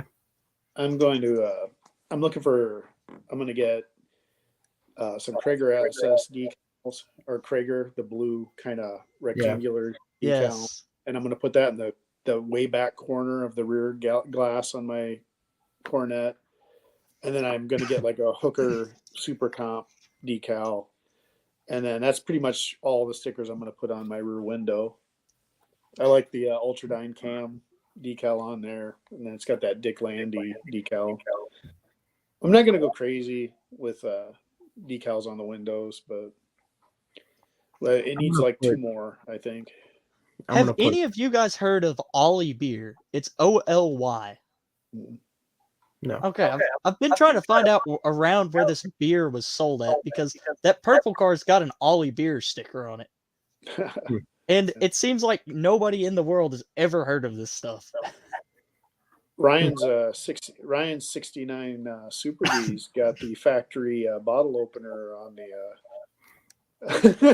on the air box under the dash. Did you ever see that, Brian? I don't think I have. I try to keep up with everybody's videos, but I just could tell that was a party car, because man, the guys had it. It was under the dash, where you wouldn't see it. And it was bolted right to the air box. You just stick your bottle under there, and whoop. Yeah, there's a bottle opener screwed to the heater box right in front of the passenger seat. That was genius, man. If I would have known about it's that, a good idea. It's an excellent idea. There's I'm nothing leaving wrong it there. about that idea. I'm leaving it there. Yeah, it's got to. That's got to stay there, man. I feel bad admitting I try to keep up with everybody's videos, but just like during the hustle and bustle throughout the week, I get caught behind, and it's like, ugh. Yeah. No, everybody does it. Yeah, especially now, because I mean, I used to kind of keep my subscriptions down and stuff, but now because of No Name Nationals, I try to sub, to channels. And, help some guys and out. like say you try to, and you try to like keep up on people. So, but now there's just so much stuff. It's like, wow. Like, I wish there was a way to put things in like groups, so it's easier to keep things separate, because I have like my Bigfoot channels that I watch too, and my movie stuff, and it'd be nice if I had all my car channels in one area, all my other stuff in different areas. Yeah, why wouldn't YouTube add something like that? Just hop on whatever mood you're in. But because YouTube doesn't like to listen. And I don't subscribe to the big channels anymore because they get recommended so much. You don't need to, Yeah. Derek is a nice guy. I met him when he had his car show up here. I had my car at his show, and but I don't subscribe to Vice Grips Garage because they always recommend it to me. And then I don't subscribe to Uncle Tony's Garage or Lunar, because those guys and then DD Speed Shop. None of those guys I subscribe to because they get forced into my recommendations anyway when YouTube tries to recommend stuff. So I used to enjoy Uncle Tony, but after some of that stuff there for a while, I kind of chilled out with Uncle Tony. I like the smaller channels anyway. You know who's the worst? I don't like about guys me? working on cars that they don't give a shit about. I want to see guys who have stuff that they like and that they want to build for themselves. I don't want to see customer cars. I don't want to see, cars that get revived and nobody gives a shit 10 minutes later. Yeah, cars that people don't give a shit about. Jed with the yard dart. He likes his dart. Don't Oh, he let does. him hear you say that. I pick on him all the time trying to get him to sell me that car. I'll have to admit that's one body style I don't really like. Look at it one day and cover up the C-pillar, and I tell you, your whole perspective on that car will change. Because that back roof line, I was sitting there looking at it from before that forward, the car looks really good. But after that back roof line to the taillights, it's just kind of like, it don't look as good. Yeah, I've seen that car in person a few times. I'm not a fan. I love that car. I can't believe how much I've really fallen for that 63. I always liked the signal lights on the side and then the round headlights. But just the way the fender shapes into the body and it's got the teardrop wheel openings, it's like, man, it's pretty sexy, I think. Raker's right, the yard dart is cool. It's honestly, I don't know, if I had to come up with a list of favorites out of Jed's stuff, don't get me wrong, I love Jezebel, but Jezebel would probably be in 2 or 3. I'll admit I like the 74 satellite. Yes. 3, yeah. I just can't believe he was able to get that 451 swinging at that many RPM. When I was it's the design of it. when I was 12 That thing will or run 13 years at 1,000. old. When I was 12 or 13 years old, we lived around Wood River, Illinois, and my friend's older sister had a powder blue 74 satellite with bucket seats, like dark blue interior, had a white vinyl top. It was a 318 car, and at night we would sneak out with her keys and unlock the car, put it in neutral, and push it down the block, and we'd start it up, and we would drive around late at night. So the first car I ever drove was a 74 satellite. And I always loved that car. I wanted to buy it and put Kragers on it, fat tires in the back, jack it up. It was always a dream car for me. So I keep my eye out for those.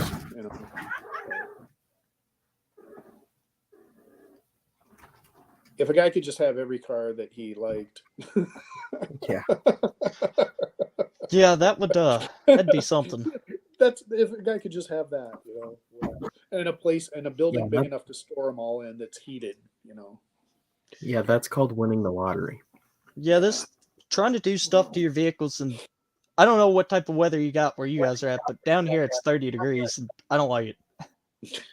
It was about 30 today, but we just got 4 inches of snow. And I got another 1.5 inches that I got to shovel again. Oh, I hate snow. I don't mind it, but this year's been horrible. Oh, yeah. It's been a heavy, wet snow. Usually we get it's so cold that it's nice and powdery, so it's light, but now it's heavy and wet. Well, it sucks because every time we get a break, it's like, oh wow, yeah, we got a week or two, and then it starts to get up to the 30s, whatever. Then you dump 4, 5, 6 inches of snow on it. Mm-hmm. Yeah, but at least you guys are for the environment, though. I mean, at least it's going to be more moisture and water around. Now, Ryan, I know you're up in Minnesota. Mark, where are you from? He's 20 minutes miles. from me. Oh, 20 well. Miles Is it even 20? I don't know how many miles. It's 20, 25. Yeah. We're close. Northwest of me.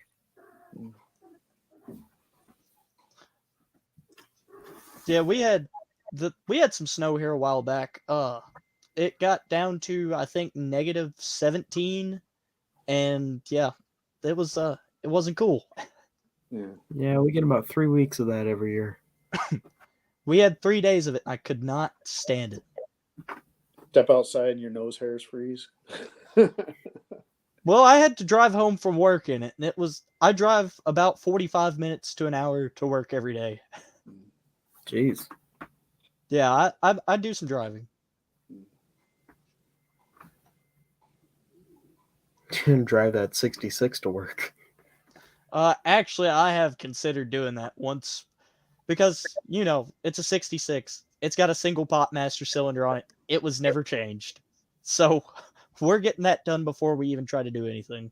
That's why I've we got- upgraded the jack pine to the 2-pot manual drum brakes. I gotta make my The 2-pot. 10-inch drums. I've got to make. Well, the jack pine would have been 2-pot. Yeah, 67, they mandated it. but it's just 10-inch drums. It gets exciting at the end of the track. John Wilburn's like, I wanted to get better pictures of your car, but you kept going to the outside right side lane. And I'm like, that's because I was never going to make the first turn off. I was going to go all the way to the end of the track. Yeah. I gotta figure out how to set up line lock on mine too. That's going to be scary. Like when I do take it to a quarter-mile track, because I'm going to be going like that much faster. And it's like, geez. That's the thing. I don't know about you guys, but at least finding a quarter-mile track around here, the closest one to me is about 2.5, 3 hours away. That's about the same for us. Yeah. Rock Falls is about Well, that. actually, I don't know, because I was sitting there thinking about Beach Bend the other day. I don't know if they're actually set up to run a quarter mile, or if it's just they have timing also for a quarter mile. Yeah.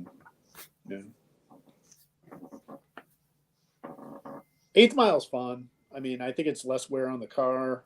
You still get the thrill, and yeah.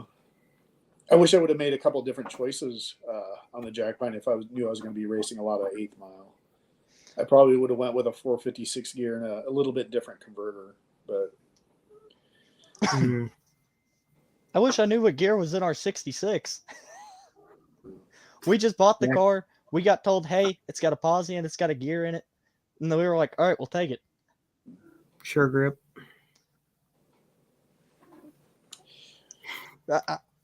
I'm going to bring All right. that 742 430 Sure Grip to Mopars in the Park with the axles and stuff, and see, because it's got brand new green bearings and the axles. So if anyone's got a 66 or 67 rear end housing, that'd be a perfect setup for somebody.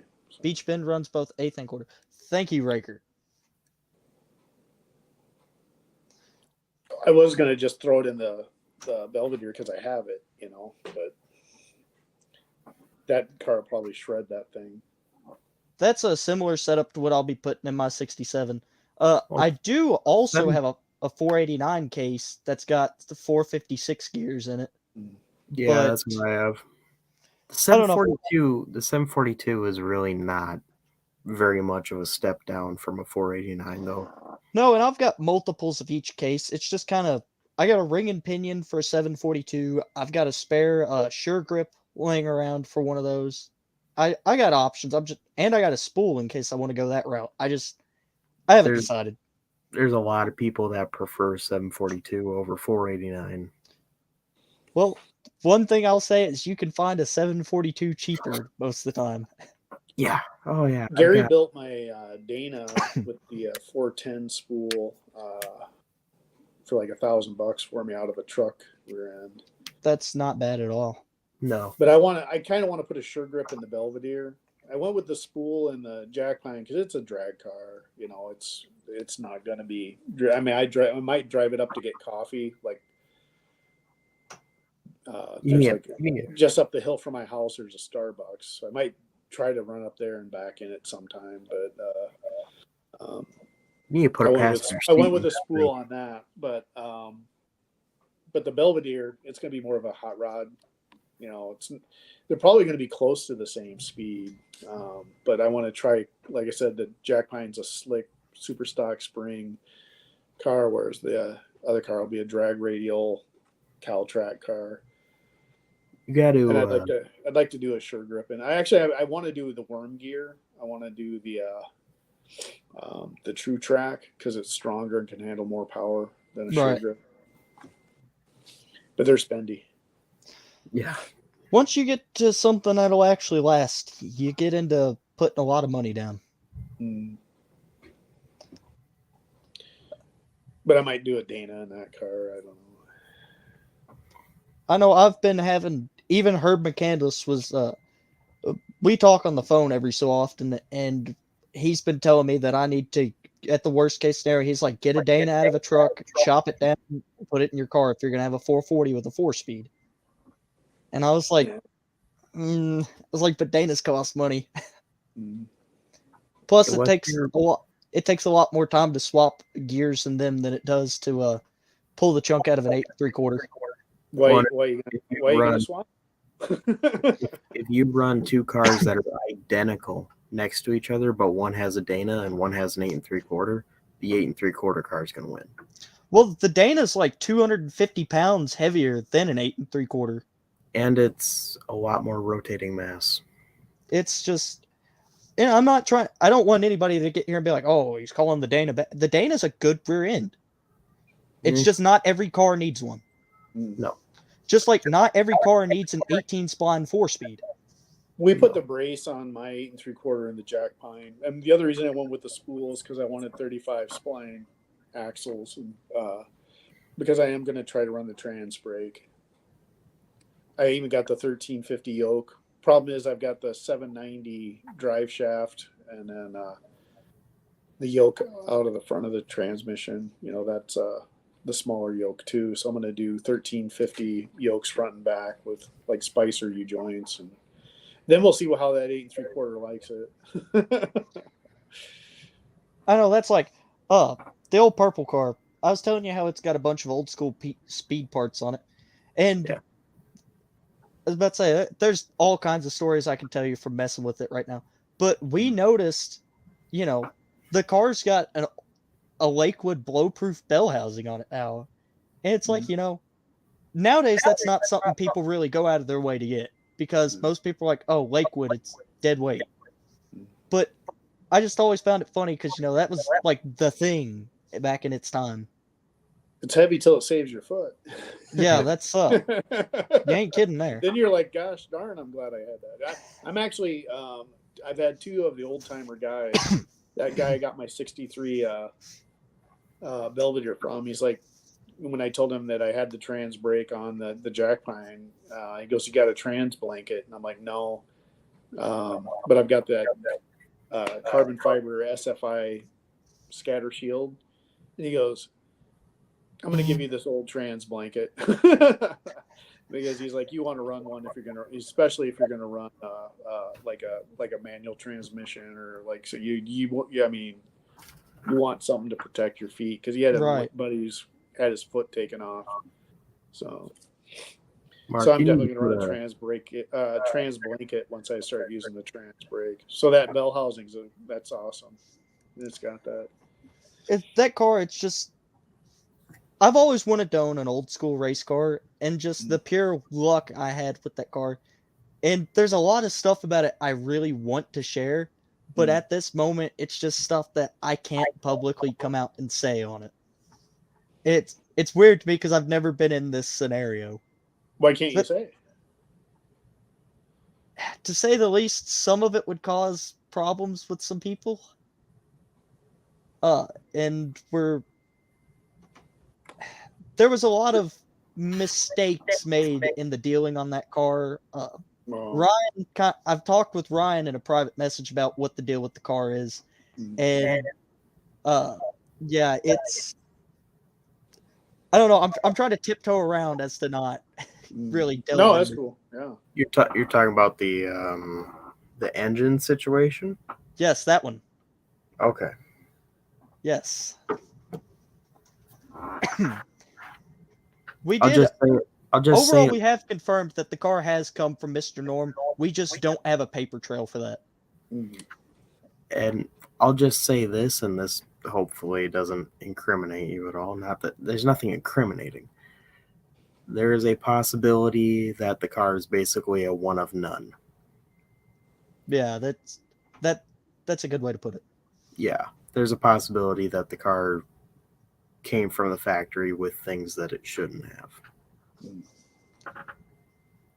And I mean, both build sheets kind of agree with us. We've been tiptoeing around it a little. We've been trying to get it documented before anything, but we can't really find anybody that anybody trusts because we've been told Govier, we've been told he takes money and just kind of Yeah, Galen is a clown. And then I've been told Dave Wise, who I've been trying to get in contact with, Weiss But- is good. Galen's a Galen is no. because we even called into how they've got Mr. Norm's stuff running nowadays as like kind of a little, I don't know what you'd call it, but how they've still got Mr. Norm's speed parts is a thing. We called them to see if we could get records on the car, but they were like, "Hey, we don't have that stuff no more. Talk to Govier."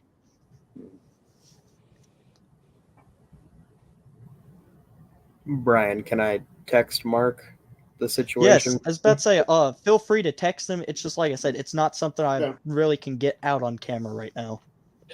One of the things that, like, as far as like me, I've always been like I was saying, like the day two type thing. As far as it's cool to find like pedigrees and like stuff like that, and like the numbers matching thing on any make or brand of car never really mattered to me. It's what was I gonna do to the car, but yeah, there are certain things that like I can see why there's like an appeal, like to Right. And that's why, I mean, even like Raker said in the chat, there's a lot of stuff that happened from the factory that most people are like, oh, that didn't happen. And here's proof. Well, the time frames kind of match up. Well, yeah, they stopped producing that in 1965. Yeah. And I mean, that car is November of 65. Which is weird because Those, if it was an early production mistake, it would have been September. Right. The Tom Hoffman guy that I bought the Belvedere from, he's got some of those engines. We've got a few people that are coming forth with some, but we're trying to find a close enough date. And even then, because my uncle, he deals in a lot of parts and stuff. Actually, the video I recorded on that parts yard, that was over at his place. And anyways, he's wanting the 383 out of the car, but this leaves us in the split whether we should leave the race motor in there or whether we should go back to what made it special. Nothing against your uncle, but I wouldn't give him nothing.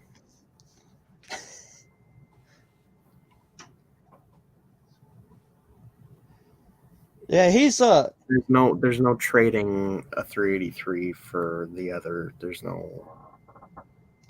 like, yeah, it like we said, and as it's sitting, me and Owen have both kind of decided we just feel it would be wrong to change the car in any way, shape, or form. Now, that's not saying, because the paint's about a good 20-footer right now. It's not in great shape. There's some spots where paint is flaked off and bare metal is showing, and I'm going to try to get all that taken care of and, yeah, dealt with before anything big goes on. Is it actually Plum Crazy Purple or is it something else? Because it looks kind of funny on camera. Honestly, I'm not sure. I've never matched the shade of paint. Well, I can send you pictures of legitimate Plum Crazy Purple and you can compare. I was about to say, do that sometime, because I think next Sunday I'll be going out to the car and we'll be trying to do some stuff to it. Not Or you next can Sunday, look this coming. Or you can look at my most recent video when I'm working in the engine bay of the Belvedere. It's Plum Crazy. I know, like, because Plum Crazy is super metallic, and this paint is also super metallic. It just looks light. It does, and that's kind of what throws me off. Hey guys, I'm gonna have to go, but Yeah, pleasure I was talking to about you. Good meeting you, Brian. Yeah, wanted Mark, to it was talk good to you. I meeting like you your too. channel, man. Thanks, man. I like yours too. All right, cool.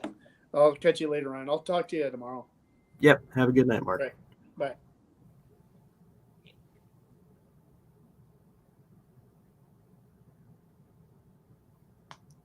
I've fallen back where I'm comfortable not being shown on camera. Yeah. Well, you better get used to the camera thing. It takes a while. See you, Raker. Yeah, I'm still not good at the camera thing. I don't know. Whenever I get in front of camera, it feels weird because I feel like someone's sitting there watching me and talk to somebody that's not there, and it's like, Well, it's weird. You either feel like you're talking to somebody that's not there, or you feel like you're talking to yourself. yes. And you don't know whether it, yeah, as Beth say, you know the feeling. I know it. But yeah, I don't know, maybe I'll get used to it, but right now Owen is very comfortable in front of the camera, so whenever we can, he just he takes over. Yeah, I gotta get some more videos out. I got officially monetized today. Yeah, Yeah, I don't know if I told you that or not. I did not know that actually. Yeah, 2 days ago I met qualifications and went through the application, and today they said, "Yep, you're all good." So I'm still trying to pick what to do for this week's video. I've got one I've kind of composed, but I don't know whether it would be a good idea to upload it or not. Because really what it is well, I'll just go ahead and say it because it'll come out eventually. Whenever the time is. I found a bunch of old VHS tape footage of the Belvedere back when it was still running and driving. And I figured that would be a fun one to upload, but I know that because of the poor quality, I don't feel like it would be something that really catches a lot of people's attention. Where it might mean something to me, it wouldn't be interesting to a lot. yeah, you do whatever. I mean, you can do the call out video if you want. We might have to get working on that. Yeah, I mean, if you got nothing going on, it wouldn't be too hard to put that together. I still can't believe as many people like that video I put of the 270 Plymouths we got sitting out on our cliff. I can't believe that's as high viewed as it is. What's that at? That's at 3,000. Yeah. Currently, my Moparty, the first time driving my F100, and the walk around in my uncle's yard are my most viewed. I've got one at 6.5, one at 5, and the other at 3.2. That's good. Which, it gives me a good idea of what people do like to see. Yeah. Like I said, it's just kind of getting there right now. Actually, I'll go ahead and change my featured video while I'm sitting here on my computer.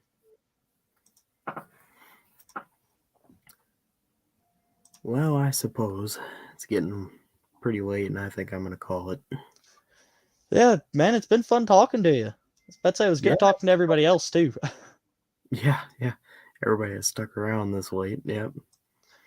Yeah, Ryan, I'll probably send you a text on Messenger like normal. Sure. Yeah, do whatever. We're always talking and hanging out. That's all cool. But yeah, if you're going to end up at Indy, let me know in advance so I can be prepared. Yeah. I'll bring those door panels and we'll see if we can make a deal on them finally or something. I'm just needing them gone. Yeah. We'll see. I don't know my exact plan, but I'll let you know. I got you. I'll catch you later. Well, you have a good night. You too, dude. See ya. All right. Good night, everybody.